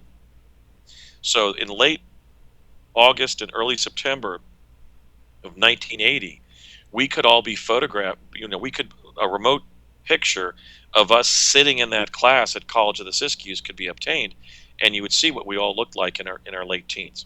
And you know, and be able to prove my claims. It would actually help him because there's these time gaps and things, you know, that he can't explain, and a lot of people are attacking him left and right because no birth certificate, this and that, you know, like he wasn't really at this college that he said he was at this college. I mean, he really can't defend himself at the moment on that. I wrote a letter to that. I think his name is Henry Graff. I wrote a personal email, a substantive email, to the emeritus history professor at Columbia, who was raising the public alarm that there was no evidence that Barack Obama ever attended Columbia. His classmates, indeed, the fellow poli-sci majors, George Stephanopoulos of ABC News, right, and they actually said Wayne that. and Wayne Allen Root, who was the Libertarian Party's candidate for vice president in 2008. They were in his alleged degree emphasis of political science in class of 1983 at Columbia University, and Professor Emeritus Graff was raising the alarm that essentially his classmates, very distinguished classmates at that, had proved that Barack Obama did not attend Columbia. I wrote him a letter explaining everything and the fact that I had even been instructed by the CIA to transfer from UCLA to Columbia to enter in fall of 1981. And I didn't receive an answer. Why? Because he saw a reference to a classified defense project and he thought, no, Obama couldn't have been in a classified defense project in the early 80s. He is, after all, under the CIA, he is, after all, a leftist. Well, the problem is, for history's sake, is he was. And that's what I've been emphasizing in my, or testifying to in my public talks and my media appearances. But this is how I cite that example with Emeritus Professor Graff just to show that a man that intelligent, a man that credentialed, that experienced, literally the dean of political science at Columbia, did not find enough touchstones of believability in my letter to answer it. Wow. That's the dilemma we're in as a civilization. The United States military and intelligence community, the defense community, have been involved in activities so esoteric, so advanced, so beyond belief that even our brightest citizens cannot believe they happened. Well, let me ask you this one now. You brought up the aliens. I didn't. Oh. But now, we postulate on the aliens all the time. In fact, we have a couple of them, staring into space right now here. But are they good? Now, the ones that I myself personally think that they might be nefarious and maybe like controlling the government in some of these black projects and stuff like that, and in not a good way for us. I'm often asked about that. There was extraterrestrial liaison at Pegasus. I had about a 2-hour meeting with 2 of the tall grays that was arranged. It took place in one of the deep underground military bases, this one below Albuquerque, New Mexico, not far from the Manzano weapons storage area. And they were benign, but let me answer it this way. When we go swimming in the ocean, we could encounter sharks, swordfish, and dolphins, namely hostile, neutral, and friendly animals. We need to recall that in the space physics text that was being used at the U.S. Air Force Academy in Colorado Springs, Colorado, in the late 70s, 57 different species were cited as visiting our planet, 4 of them regularly.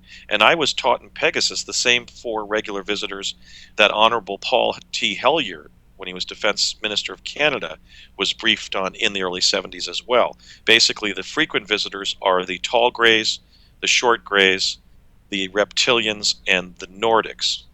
Okay, so I think what we need to avoid when we're talking about extraterrestrials is the monolithic approach. For example, like when we talk about Latin Americans. Latin America is very heterogeneous with many nations, racial groups, cultures. I think it's the same thing with the extraterrestrials.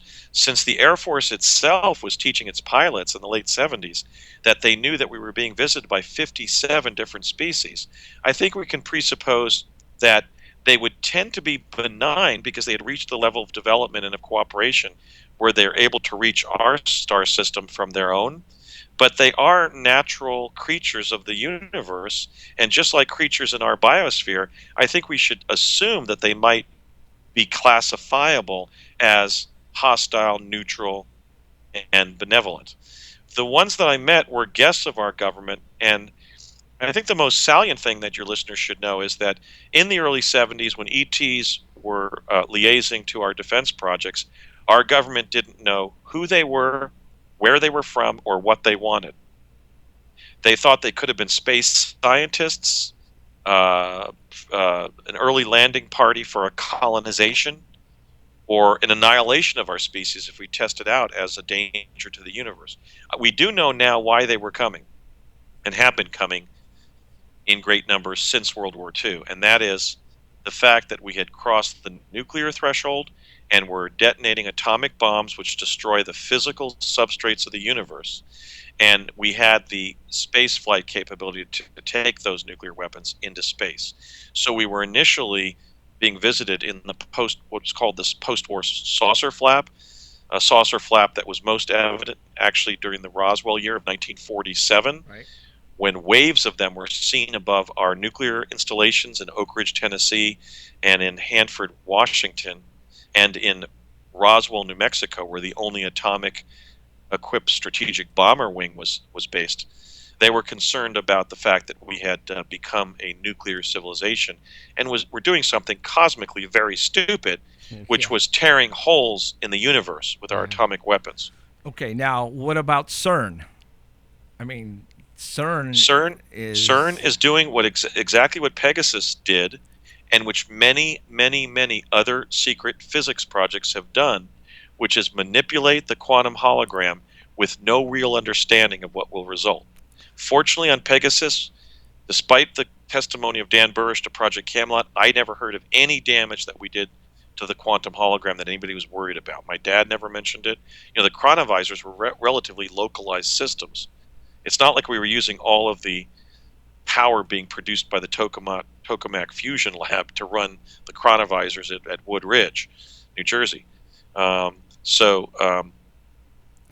think that despite the accounts that we've gotten, Pegasus did not have a catastrophic effect. Right. With CERN, I was very alarmed, as was Professor Stephen Hawking of Cambridge, that they're planning on propagating a black hole. I mean, if we got stuck in the event horizon of a black hole, let's just pray we all don't have toothaches when that occurs. I mean, I don't want to live for millions of years with a toothache. So, Wow. just to cite one example of one situation that could happen. No, CERN is doing what we've been doing, which is tinkering with the quantum hologram with an inferior understanding, an inadequate understanding of what the hologram is made up of. And the reason I say that is that the four leading time travel theorists, at least who are public intellectuals, I think everybody would agree, are Dr. Michio Kaku, Dr. Ronald Mallet of the United States, and then Dr. Stephen Hawking of Cambridge, and Dr. David Deutsch of Oxford. All three of those eminent professors are completely out to lunch. I mean, please quote me. They are completely out to lunch about the fact that Tesla discovered radiant energy and through it left plans for teleporters that were constructed and reduced safely to practice with living human beings as early as winter of 1968. I know that because I was one of them. And the fact that these four distinguished quantum physicists don't understand radiant energy and hence can't understand how teleportation has been achieved for 45 or over 45 years. The analogy I've used is it's like asking somebody who's never seen or touched or swam in water what swimming is. Okay, they simply can't understand what's going on because they don't have access to the technology and they haven't read a single technical paper on radiant energy. If they have, they've been dissembling as government disinformants. I don't know which. But the bottom line is when you have four leading physicists who can't grok the fact that teleportation-based time travel was achieved by DARPA at least 47 years ago, that means our physics community is behind the eight ball. It means the very types of consulting physicists who would be advising CERN don't know what they're doing. So yes, I'm raising the alarm about CERN as well. Great. Certainly they shouldn't be trying to propagate a black hole. Are you kidding? Right. So no, they don't know how the quantum hologram is designed, because if they did, they would say, "Oh, that's what Tesla was talking about." You know, the rotation of the elaboration of the vortal tunnel is a 3-6-9 function. Then it opens up as a very oblate triangular vortex in time space. Wow. They just don't get it. And if they don't get what Project Pegasus achieved, after I've spent now 11 years talking about it publicly, they don't understand what they're doing at CERN. Their colleagues at CERN don't understand what they're doing. So I'm very, very concerned about these shots in the dark. Or maybe they do know what they're doing, and they're doing this on purpose, but who knows? Okay. Well, yeah. I mean, the idea that they would open up a portal in time-space or access another dimension, we were doing that with the Tesla teleporters and the Ernetti Gemelli chronovisors in Pegasus. But the idea of creating a black hole, I mean, please. Right. We don't need a black hole over in Switzerland or wherever they're based. Anywhere. Right. Yeah, anywhere near the planet. Right. Okay, Andrew, now, you're running for president next year. Correct. Okay, how do we... This fall. This fall. Now... Announcing in November. You're announcing in November. Okay, so we shall wait in November to get all the details in? Well, for a number of years, several years, I've been describing my policy proposals at Andy 2016 ! On Facebook. And actually, if you do a search where you can put in if I'm elected in 2016, you can find about the 100 or so policy proposals that I've been making since 2012. I have to begin the process of running, however, in November, because part of the American theater of running for president, is giving speeches outdoors and stuff like that. Right. I'm going to do a lot of talks. I'm going to basically emulate the bicentennial minutes, and I'm going to give presidential minutes where I'm going to just lay out my whole agenda. And it's going to be a positive, constructive, formative agenda. And I'm running on ideas and to take this country in a new direction, a positive direction, not on slamming my opponents, even though, quite frankly, I'm not impressed. And they're going to be trying to slam you like crazy. But I'm going to be the time travel guy. I think that I can see Ted Cruz saying something like, "What is this guy calling for? The Philadelphia experiment in the Oval Office?" Yeah. But, no, it's going to be fun. Wow. It's all going to roll down my shoulders like water off of a duck's back. Good. And I'm going to stand by my positions because I have a real plan for this country. That's the great defect of presidential politics, at least at the campaign level. Except for the Honorable Senator Paul Zongas back in 1992, the candidates have seldom inform the people what their actual plan is. Right. I'm already doing that at Andy 2016, and I'm going to do that in presidential minutes on Facebook, and then the speeches that I'm going to give around the country beginning in November of this year. Wow. Cool. Okay. Man. All right, Andrew. This was awesome. Yeah. I don't know what to say. Thank you, gentlemen. I enjoyed it greatly. This was you're coming back again. Now you're writing a book, right? Actually, I'm writing 3 books. I'm writing my memoir of my experiences in Pegasus. Okay. I'm writing the longest Q&A of a time travel interviewee in the history of journalism, where I'm going to lay out all of the technical questions with answers, Okay. and in the longest oral history ever given by a time traveler. And I'm going to do a short treatise on Project Pegasus from a third-person narrative structure, format, to brief members of Congress and people who just want the short story rather than the memoir. The memoir is going to be rich in human interest, but Cool. we're also working on a shorter kind of "this happened to Andy" kind of historical narrative. So when I brief members of Congress on the fact that we achieved teleportation over 45 years ago, they'll get it from a short treatment rather than my sprawling memoir of every last thing that happened to me on Pegasus. So that's the time travel trilogy that I'm currently writing. Okay. And Sweet. and those 3 books are expected when? I've got in so much trouble over the years announcing their arrival. Right. Right. No date Because setting. I've been dedicating myself to sharing the information, not Right. making a killing selling books about my information. And Right. in fact, I'd like to thank George Norrie for noting that at Contact in the Desert. That's the truth of what I've done. I've actually put my truth campaign ahead of my publishing goals. I'd like to say Christmas. That's the goal. That's the Wow. goal we're operating under.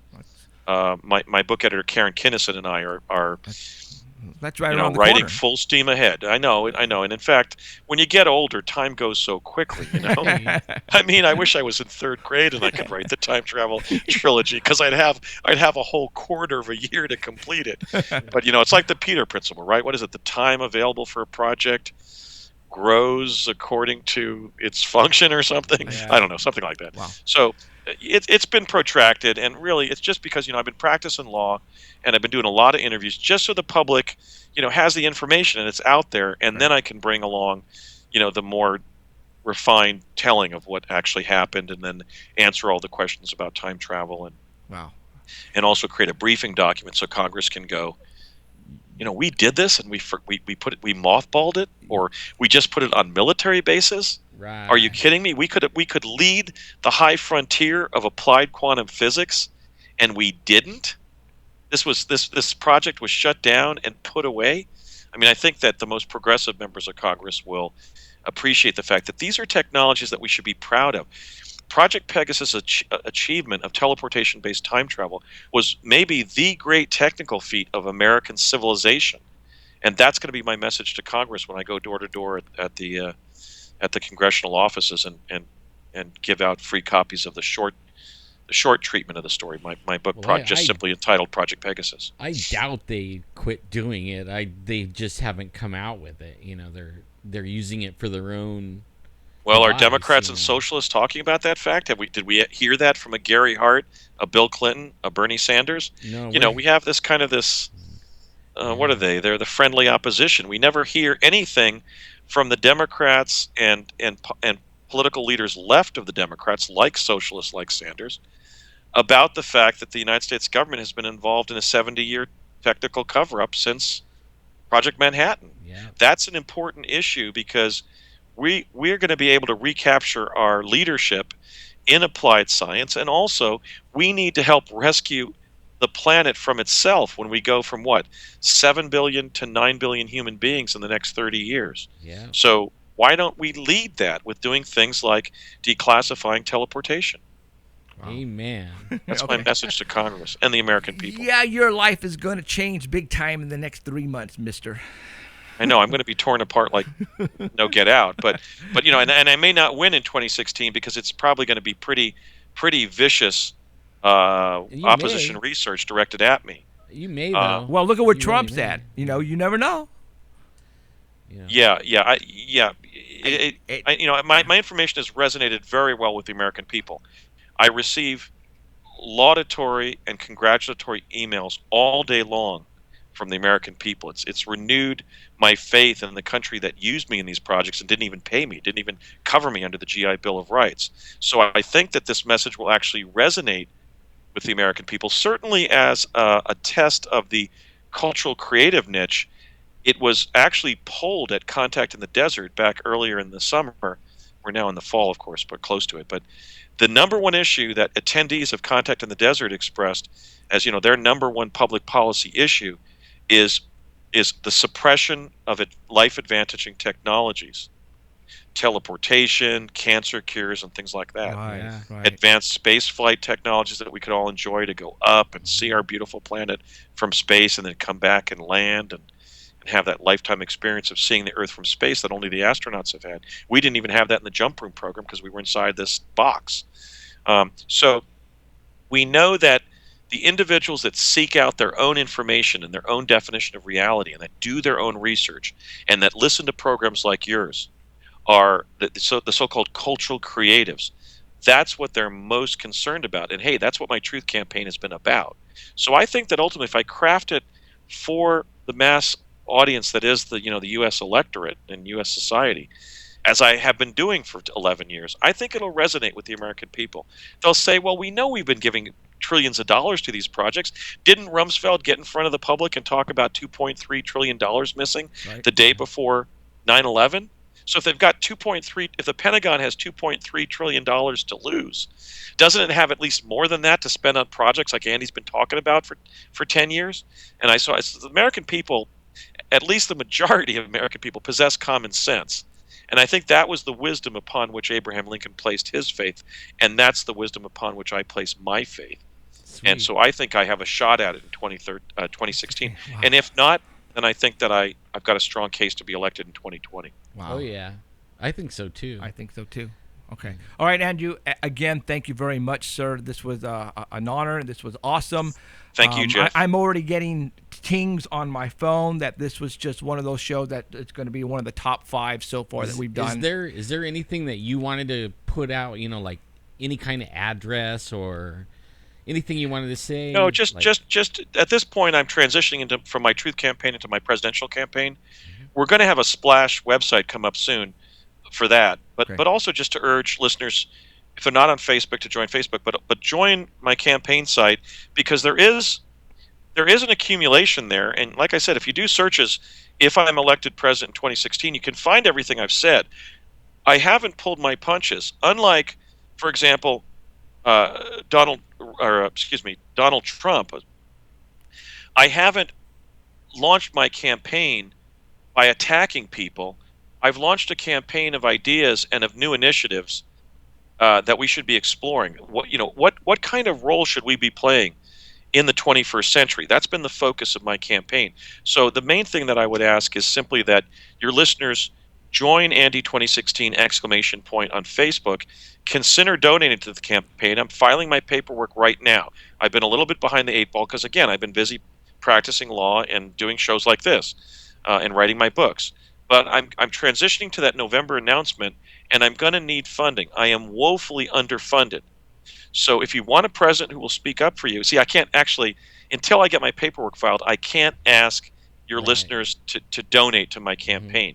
But at least they can see what I've said I will do when I file and begin officially running. I haven't yet officially filed, so I can't ask for donations. But I can still state what any president should do, and that's what I've done at Andy 2016, and that's what I promise to do if elected. Sweet. Sweet. Okay. Well, We send everybody over there. yeah. As you know, as more information comes available, make sure you send me everything you have. Yeah. Okay. I will. All right. Andrew. I will, Jeff. Andrew, thank you very much, and we will be Thank you, talking sir. to you very soon. Okay. Good luck. Thank you, Jeff. Thank you, Alan. Okay. Have a great night. You too. Thank you. Thanks. Thank you. Bye. Bye-bye.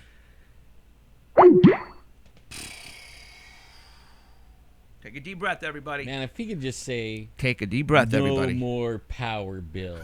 Man, that everybody in the world Oh should my vote God, for that would him. do it, right? Okay. You know, we no are more power bill. we ran so late. I'm going to call Christopher right now from the Montauk Chronicles. We're going to get him on the line. I'm going to see if we can push this till next week, because I don't think it's fair to give him, there's no way. I want to talk to him about the movie. Yeah, because he's really got I- some good stuff. I don't Oh, wow, want. you mean we only got 45 minutes? left? Yeah. Hey, that's cool. Okay, so that's just not fair to him. Let's get him on the phone right now. We want to give him at least as Yeah. amount of time as we at gave least 90 Andy. minutes. Yeah, I want to go. I want, let's Because let's- actually, he has a very large story to tell, and Andy even alluded to it yes. about the Montauk. And I don't want to leave him hanging. That's just not right. No. Let's get him on, Christopher. Maybe we could talk to him a few minutes and then tell him next week and Next give week. him some more. Yeah. Oh yeah. Okay. Maybe he's listening right now, running for his phone. Hello? Christopher, Yes. this is Jeffrey with Paranormal Hey, Central. Jeffrey. Hey, you know what? We're on the air, by the way, okay? And we ran over with Andrew, and I don't think it's fair to shorten your interview. I saw your movie. I love your movie, dude. I mean, Yeah. Thank you so much. I was not expecting the special effects. It just blew me away. It kept me me interested, and I don't think giving you a short amount of time to push this thing is fair for you, because the quality on your movie it's no, I'm sorry. So I need to bring you back. Can I bring you back next week? Oh, you got it. Of course. Okay. Of course. So let's tell everybody, if they want to order your movie, that way they can get your movie and order it and do what they have to do for researching. And then that way next Sunday when you come back, they're all into it and they've seen the movie, they've seen the trailer. Let's give out your website address where they can get the movie and all that right now. Oh, thank you. Yeah, if anybody's interested in checking it out, go to montaukchronicles.com and take a look at the trailer. And then you can either order the Blu-ray or DVD from that website or on Amazon.com. And both the Blu-ray and DVD have extras on there where you can kind of extend the investigation. There are 2 making-of documentaries. The Blu-ray itself has a lot more full base exploration, and you can learn a lot about the Montauk experiments and hear it from the men who put the very story out into the world for the first time. They're all in my film, including Alfred Bielik, who passed away in 2011, and they're all original interviews, and it was an investigation that I began from scratch, and, have a look if you're interested. Oh, like I said, I'm doing this because I saw your movie, dude, and it blew me away. I was not expecting. You put a lot into this thing. Yeah, and we actually wanted to give you a whole bunch of time, Yeah. and then we got sidetracked. We didn't know man. we had 2 killer guests is what happened. Yeah, exactly. And, but we want to give you the hour and a half, do whatever it takes yeah. to talk about, this movie. And I just think what we have now, it's not going to be enough time. So let's do this. Next Sunday, 6:30 Pacific time, West Coast time, I will call you. We'll get you on, and we'll chat about this movie big time, okay? Okay, I appreciate it. Yeah, I'm going to mark it down right now. Okay, awesome. Right on, and man. I will Thank you so send you an much. email and keep you updated, but let's shoot for next Sunday, okay? Okay, I'll check in with you again on Friday just to make sure we're doing it. Perfect. Man, No, thank no, you no, so trust much. me. Thank We you are so doing much. it. No, we Yes. are doing it. Ink it. All right, thanks. Yeah. Okay. Thanks very much. Okay, thanks, Christopher. We'll talk to you next week. Okay, guys. Okay, bye. Bye. Like I Cool, said, and I have time to watch the movie. like now. I said, I saw this movie, and it was not a person sitting behind a chair and a Right. camera. Mm-hmm. No, it was not that type of caliber of a film. All right, this was done. He spent a lot of freaking time, special effects, and it's the real stuff, just like Andrew's stuff. right. It's truth. It's truth about what our government has been up to. Right. Camp Hero, Montauk yeah. Chronicles. There's a trailer on YouTube right now. If you guys don't want to go to the website, but there's a trailer on YouTube. The trailer really doesn't show the movie content itself, the effects, and like I said, you need to see this movie. So get the movie Montauk Chronicles. Let me put up right now the I'm gonna put up right now the cover, so that way you see it. Where'd it go? I have it right here. Hold on. Yeah, normally we're not all about pushing stuff, but this is real. We want the truth out. There it is, That's guys. what we're about. If that cover right there of the film doesn't psych you to go and get it and look at it, all right? There it is, right there, the Montauk Chronicles, by Christopher P. Garitano. Trust me, you will enjoy it. I did, and that's why I had a lot of questions. There's just no way I would have. I could ask them in the amount of time that we have. So, okay, so there it is, right there. We're gonna get a hold of Heidi, and we are going to. Man, I had a ton of questions too, and I know that we'll run long with him for sure. Oh, we will. We will. Because it's so cool, the stuff that he has to offer. I mean, we could have went a lot longer with Andrew too. Oh my God, there was so much still left for Andrew. Oh yeah. Yeah, it was. We got to have him back. Oh. We'll have to probably have this guy, too, a couple more times. So we're getting into the good guests. Yeah, I mean, there's just. Hold on. We've had some guests. If some of you guys haven't been watched us for a while, we've been at this for like 5 years. We have a ton of guests. If you go back in our archives, I mean, we got what's that guy, Walter Scott? Scott Walter. Hey, Heidi. How's it going? Good. Hi, Heidi. All right. Hey. Man, it's been one of those nights. It's like this night here. Now we wish we had a 5-hour show. Yeah. You may get your wish at some point. Man, Maybe let's I not wish might be that, going 5 nights a week. Who That's knows? more like it right there. That could be it. But all right, Heidi. Yeah. Thank you for waiting out for us. I appreciate it. Oh yeah, no, it's all good. Very interesting guest. That was crazy. Controversial for sure, and the chat room is just lighting up on it too. Like, I bet. People that are all for it, people that aren't, and it's like, I get it, but you know what? What is really scary is I could kind of relate to some of the stuff that he was talking about. So it was mind blowing stuff. Absolutely. Yeah, Well, I promised the chat room that in fact I'd share a story in regards to that stuff. But Okay. Should I say first who I am? Absolutely. Spill it. Okay. So, when it comes to anything out of the ordinary, I always say I'm someone who's been there, seen that, experienced it, freaked out, found some answers, wrote about it, got over it, and now I'm trying to help other people do the same thing. I understand this crazy, crazy world of ours. I always invite everybody to feel free to check out my main website, which is HeidiHollis.com, and to send me their stories, anything out of the ordinary, pictures, drawings, to oddadvicehh@gmail.com, and I will read your things and stuff off here on the show and get to it. So, now to share a little bit about what your guest there, Andy, was speaking about. My goodness, over 15 years, I had a UFO paranormal discussion group out of Milwaukee, Wisconsin, that met at the local library, and it would always be interesting, the types of people that would come strolling in, and I welcomed anybody who wanted to sit there and just listen, share, learn, whatever it was. And one time I got this guy who came. He actually came for a bit to my meetings, and he was just kind of one of those people. It's just like, oh, I'm just interested. Oh, like, okay, didn't have a whole lot to share. He just wanted to hear, our stories. And then, it was months and months, I want to say, and probably even close to a year. This guy was popping in and out, and then he's just like, well, I have something I want to share, and I don't know how to speak about it. And we're just like, finally, this guy has something to share. And he goes, and he's like nervous, and he's like shaking his leg, is talking. And he's just like, well, when I was a kid, there was this guy who lived next door.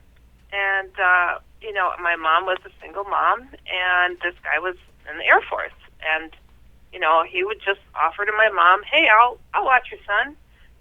Don't worry about it. I'll pick him up from school or whatever. And she was like, okay, great. It's not like he was a friend, not like he was seeing his mom or anything like that. And he's like, what a strange thing, that, my mom allowed this to happen. And, I wish I could remember all the absolute details he told us, but it's just mind blowing. Anyway, so he goes, so he would, sometimes take me to his base. And I was like taught to use these flying simulators for like airplanes, and there were other kids there, and we're like, this is cool, wow, he's just, it was like an advanced video game, but it was for a special kind of airplane or something. Drones. Trained on. They're training little kids how to fly drones, and then when they get older, they would be experts. Well, it's weird, so he was like, I did this time and time again, and and the kids that were there, it's just like neat. I want to say that he told me he was about 10 years old when this started happening. He said then all of a sudden, I can't recall how much time he had known this guy, taking him for training at this Air Force base, and all of a sudden the guy stopped showing up, and, he just never really talked about it with his mother, what would have taken place. And so, flash forward many years, and he's, like, at a mall, and this guy comes up to him, a stranger. He's like, oh, my God. And he called him by his name. He's like, it's really you, isn't it? And he's just like, I looked down. He looked familiar. And he looked my age. And I'm like, yeah, it's my name. Where do I know you from? You look familiar. And he's like, don't you remember? You're the one who saved us. And he's like, huh? And he's like, all the flight simulations and, everything. Remember, they would make us fly to the dark side of the moon. And we had to stay there, and we didn't want to stay, and you led us all to the last ship there and flew us off the moon and came back. And it was just like one of those stories like, what? What is this? And he's like, my memory was wiped of it. He said, but I knew this guy. I knew I had been trained. He's like, and I had like these little flashes of memories of this having happened. And I just don't know what to make of it. And he's just like, sitting there telling us this story, and we're like, I don't know what to say to help you with that one, buddy. Wow. It was really, really just something else. Wow. Wow. That's awesome. Yes. So. Yeah, people have stories like this that I want them to come forward and tell us. I mean, they're not sure though. Yeah, like but him, sure. all it takes is something to jot the mind a little bit. Whoa! Now I remember. Wow. Okay. Right. And that guy, like he didn't come to another meeting for a very long time, and I was like, I tried to prod him a couple more times, and he was just like, nah, I really don't feel like talking about it. It was really a sensitive topic for him because it was something that no one could relate to. We didn't have answers for him, and it was. I felt bad for the guy, but I always wish that I had that opportunity to chat with him again. I bet one of my friends remembers exactly who he is and what his name is. But I mean, just the craziest, wildest story. But I shouldn't say crazy because I could tell he was upset about what had happened, and he felt like he'd been violated. How dare they make use of me that way and then try to wipe my memory? Right. And and this was a real thing. I got validation from a stranger. Wow. So. Montauk Chronicles, right there, man. You know what I'm saying? Yeah. I mean, and speaking of time traveling, what's a residual haunting? It's like an imprint from the past. I've seen these types of hauntings where someone is repeating something they did while they were alive, but they're not aware of you. They're just going about their day. It's like you're looking at something in the past, and we've heard of those stories where people have suddenly, appeared, bought an item in a store that, was old, and it's like, what's going on here? It's like they got into these little time warps. Well, so, what about deja vu? Oh, gosh, yeah. Right? I used to have those all the time when I was growing up, and I don't have them anymore. I'm in elementary school. I used to have them all the time. And I just God, but it stopped. At a certain age, everything stops. And I don't remember how old I was when I stopped having deja vus, and everything just stopped. Maybe it was just the GMOs. Cool. I treasure them, boy. When they happen to me, I also get like a little hint of what's to happen next. Right. So when I get these deja vus, they're kind of like a deja vu little flash forward. Wow. So I wait and I absorb it like, ooh, cool. I just remember I'll walk into someplace and I'll just go, man, I have been here before. I know I have. But it's just one of those things where I don't know. It just blows me away. But I've had many of them. So, all right, Heidi, you sent over some photographs, and Keith with. Keith put them up, right? Yes, he did. Awesome. Thank you very much, Keith. They're not visually stunning, but if you see the videos that are attached to these, Okay. I think people will really be moved by it. So the video links are also there. Okay, so right now I'm going to be showing you guys some pictures that Heidi sent me over, and Heidi sent them over as well to the Art Bell people, Keith. And he also put the links. He placed the links next to the photographs, so that way you can actually watch the whole movie. So let's go ahead and get to it. I'm going to put up photograph number 1, and you are a go. Hit it. Indeed. So, once again, I don't know if everybody's familiar with the strange sounds that hit the world a couple of years ago, and, you know, the reports of it has kind of died down a little bit, but there is a new, I guess you could say, it's not quite a sighting, but over Jakarta, Indonesia, September 11th, just a couple days ago, and this is a still from one of the videos that was capturing the strange trumpet-like sounds over there. And I don't know, when I listen to these videos, they are wholeheartedly disturbing. They like hit a tone in my bones that just makes me go, what is that? You know, it's the movie War of the Worlds with Tom Cruise.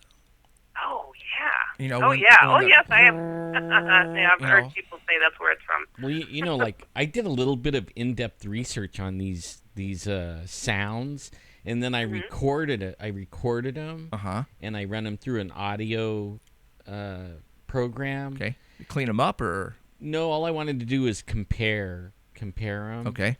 And what I found was like there was one or two that were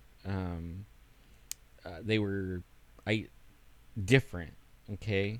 They were actually two different recordings, or two different sounds made in two different places. But then there was a whole bunch of videos. Like there's one where these guys are walking in the woods in Canada, and they, but only the first time I heard that sound, it was some guy shooting through the window of his apartment or out the window of his apartment, and you could hear kids playing and birds, and all these sounds. They're identical, yes. Then now it's the same sounds, only now they're in the forest, and these dudes are all looking around, and I'm like, where's the kids at? And they're in a forest, and then I realized that they were speeding up and slowing down the sounds, and sometimes even flipping them around, like playing them backwards and stuff.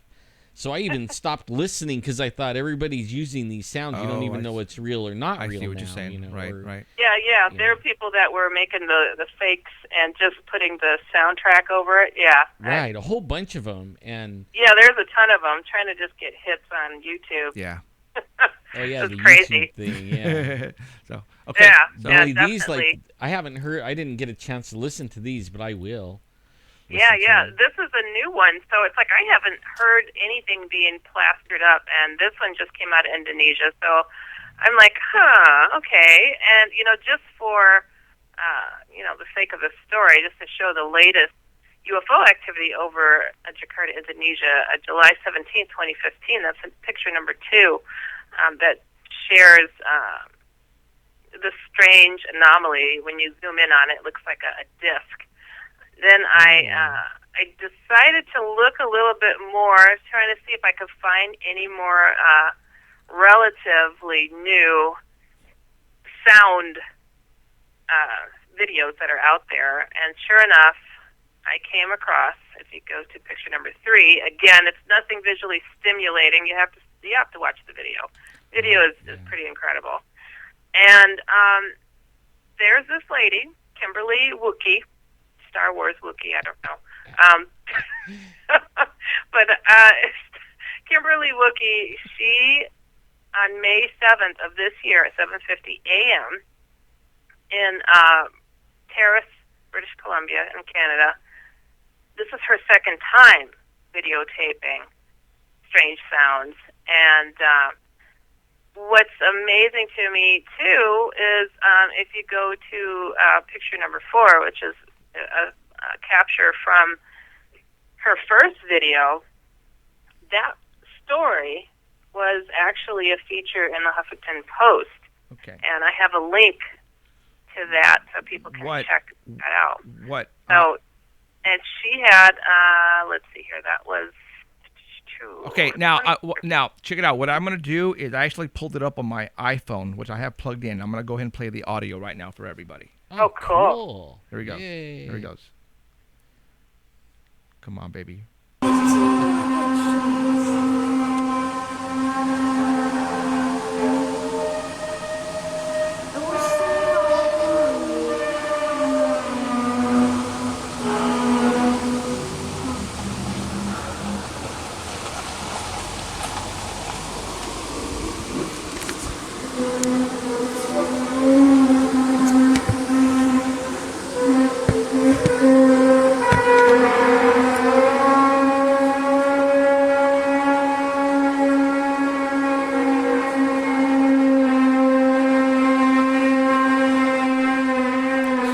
So this actually made the Huffington Post. It did. Okay, so obviously, papers like this or news agencies won't play it unless they know it's genuine. Or different. Right. Or completely different. The Canadian government sure did take it a lot more seriously than our government because, they spoke about it on the news and whatnot, trying to get to the bottom of it because it was disturbing whole neighborhoods, these odd sounds. That's crazy. Yeah, so if lots of people were calling on it, then it wasn't somebody just making a random recording makeup, thing. Right. And so that first one was from, I think it was August 29th, 2013, when that made the Huffington Post. And then to have, witness the sounds again. And she says in her story that she has a couple of clips of the sounds. And, this is the strange thing to me. It's like if a whole neighborhood, like you can see your whole neighborhood there, is hearing this, why aren't the streets filled with people out there videotaping? I always wondered that too. That's true. It's just the craziest thing. I had somebody come up with what we might be hearing. What's that? By the sound of it. That have you ever played around with a wine glass and you run your finger around the edge of it and you can make noise like that? Yep. So God's having a drink, running his finger around the rim of his wine glass. There you go. What if it's because right now everybody's tunneling to make bases and underground things. And those things spin. They're really big, huge, giant, monstrous machines. The tunnel boring machines. What if they hit bedrock, real hard bedrock, and they're hitting that, and then it's like, just grinding onto this rock, and then that's what you would hear. At least that's that's one thing, that maybe it could be. That's interesting. I've heard the speculation that the tectonic plates, the crustal plates on the Earth's surface, are grinding. That's another theory. Yep. But wouldn't we have an earthquake? Normally, yeah. Yeah, I guess so. Yeah. You would. I mean, it's just, it would make sense, but then there's been, like in Wisconsin, odd booms. I mean, exploding sounds that shake and rattle homes. I mean, are they fracking in Wisconsin? I don't know what's going on. Right. Exactly. Yeah. And they got that one guy in South Carolina that actually recorded them, and he's at the beach, and you hear these booms coming in, and they don't know where they're coming from. Now, on the fifth one, you have reporters, right? Actually talking about this. Yes, I do. I found a video that has a collection of news reporters that were actually taking it seriously and trying to investigate the strange sounds. So I welcome people to check out that video. I pulled that up on my iPhone as well. I'm going to play the audio real quick. Hold on. Here we go. Buzz over the last few weeks about strange sounds being heard in the atmosphere. People around the world and here at home have reported hearing some bizarre noises. Some strange noises heard around the world the last few weeks has people buzzing, especially on YouTube. Clips posted from Arizona to England and right next door in Manitoba, all showing folks alarmed by what sounds like a noise straight out of a science fiction flick. They've happened here and across the country. Mysterious booming noises that for the most part have gone unexplained. No one seems to know what is causing these weird booms. Not police, not scientists, not even the military. You felt it everywhere from Cape May to Manahawkin, Woodbine to North. Well, there you go. That's just Wildwood. a compilation of reporters actually talking about this. So, again, when the media starts talking about it, there's a validity to it. Right. Okay. And from all Yes, over. and there's actually a clip in that video at a 2011 baseball game that was being broadcast. And the I remember broadcasters that. were like, Yes. "Ooh, that sound's giving me chills. What is that?" And everybody's looking around. I mean, it's crazy. Oh, let me see if I can find that. I remember that at a baseball game. Yeah. Oh, let me see I if can find remember that. the No, there it baseball is. There it game is. There that it is. had the earthquake. Remember that? Oh, yeah. Or something else. Those were some of the Okay, this is it's suggestions going to heard come up today next. As many terrace residents Hold on. awoke to a rather I have to play this unearthly because this is sound. awesome. Hold on. Similar sounds have been reported all over the world Right after in this. recent years, including in Russia, the United Kingdom, and the United States. The first inning.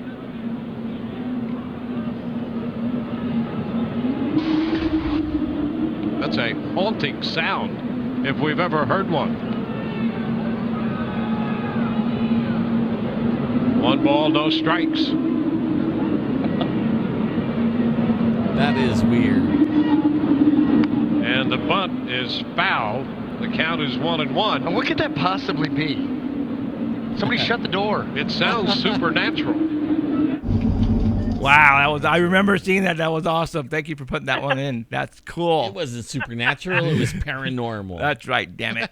Dang it, I mean. Supernatural. I'm like, awesome. That was cool. My goodness. And now to have, two fairly recent, the one was just a couple days ago of strange sounds in the sky once again. So it's like, are we going for another round? Maybe. It makes you wonder. So I look forward to hearing what you come up with there, Alan, when you run it through your system to see what, are these They're different. hoaxes? Those are different. For sure, they're different. Yeah. I mean, it's some crazy stuff. So it makes your skin crawl. Just even if one of them is fully legit. And I'm sorry, but I think there's a ton of them that are. Right, there is. And it's the Canadian. I think there is too. Well, like the one right there at the baseball diamond. Yeah. I mean, here we have a professional baseball game going on, and all of a sudden, the sound you can hear them. The guys up in the box. In the press box are going, what the hell is that? Yeah, shut the Right. door. Right? And then so it's like, yes, some of the stuff is real. Now you have CGI and Photoshop and audio technicians out there, and it's all about views on YouTube. That's all it is. But when you get something like this, it's real. What's sad is the one that's real gets taken and then like hardly gets any views, and then all the ones that they make up the ones, they get the bazillions of views, and you're listening to the fake ones. Right. I wish that wouldn't happen, but that's how it usually All right, you got a story for us? Oh, but it's a big one. I don't know if we'd have enough time for it. How long? How long is it? Oh, it's printed out to be about 5 pages. So do you like think 15 minutes? Well, yeah. we got 10 minutes. Yeah. I could do it in 10. Do it. Go. Do it. All right, so this is something I generally don't read through these things. I just like to find something spooky and just go with it. So I'm just going to wing it here. But when it said gargoyle in my bedroom, that title just caught me. So here we go, boys and girls. Once upon a time. No, once again, I'm posting something that I've thought about posting ever since I first joined this list. So this is from a website where people are posting their stories. I think you all realize very quickly why I haven't posted it before this to this day. Even I'm not completely sure what it is that I saw. I know what it looked like, but I found that it's better for me, at least, not to believe that it really was what it looked like. This happened years ago. I really don't remember how old I was at the time, but I don't think I was more than 9 years old. That would put the time of this somewhere during the summer of 1984. My grandparents, my mom's parents, lived out in the country about 15 minutes drive from home. I was spending the weekend with my grandparents. The story that follows occurred on the Friday night of that weekend. It was after dark. I was on the couch, turned around and sitting on my knees, looking out a large picture window. I was waiting on Grandpa to get home from work. Grandma and I were the only 2 people in there at that time. As I waited, a dense form began to form. The fog began to grow thicker as time passed. Grandma was getting a bit worried. Grandpa was late getting home, and she was afraid he'd had an accident due to low visibility brought on by the fog. Several more minutes passed. I was still kneeling on the couch, watching out the window for Grandpa. Then I saw what looked like two lights coming up the road towards the house. At first, I thought it was the lights from the headlights of Grandpa's car. Then I realized that the lights were not the right color. One light seemed to be a lemon yellow, while the other appeared pink. I watched, curious as the lights moved closer. Then I yelled for Grandma to come to the window and look at them. Grandma was busy preparing supper and didn't want to leave the kitchen. I took another look at the lights, which were still moving closer, and then went to the kitchen to try to convince Grandma to come and see them. At this point, the lights were still not much more than fuzzy-colored blobs due to the thick fog. I left the window and ran into the kitchen. I told Grandma that there were a pair of lights approaching the house. She said something along the lines of, "Good, he's finally home." I told her that the lights didn't look like they were from a car. I told her about the odd coloration. Finally, Grandma agreed to go and take a look for herself. Running, I got to the window before Grandma did. I resumed my former kneeling position on the couch before really looking out the window. The lights were still there, closer than before. They were just starting to take on a more definite shape, like something was emerging from the fog. Grandma leaned forward for a closer look at the solidifying shapes. I turned to her, asking her what the lights were. She didn't know and was beginning to act a bit scared by the sight. I turned back to the window. The strange lights were almost to the house by that point. Thinking back now, I realized just how bright they must have been to have been visible. Then the lights finally took on a more tangible shape. This is the part that really makes me doubt what we thought we saw. What we saw looked to be two cows, both of them bulls, dancing along the road on their hind legs. No, this is not a joke. One was glowing yellow, the other was glowing pink.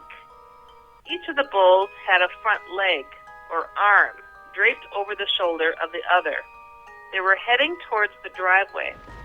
At this point, Grandma fainted. I only remember giving her a quick look as she collapsed behind me on the couch. Then I resumed, staring in disbelief and shock at the sight outside. The, quote, bulls danced along until they got to the driveway, turned as if to make their way up to the house, then both just faded away. After some time, I'm not sure how long exactly, but I don't think it was more than a minute or so, I turned away from the window to Grandma. She was still unconscious. I had no idea how to revive her. I remember shaking her as if to wake a sleeping person and talking to her. I do not recall what I said. After a few moments, she began to stir. As Grandma woke up, she turned quickly back to the window. I told her that whatever we had seen was gone. I asked her what she had seen. Grandma sat me down on the couch and told me that I was not to breathe a word of what had happened to Grandpa when he got home. I asked why. Grandma wouldn't give me an answer. She just kept telling me to keep quiet about it.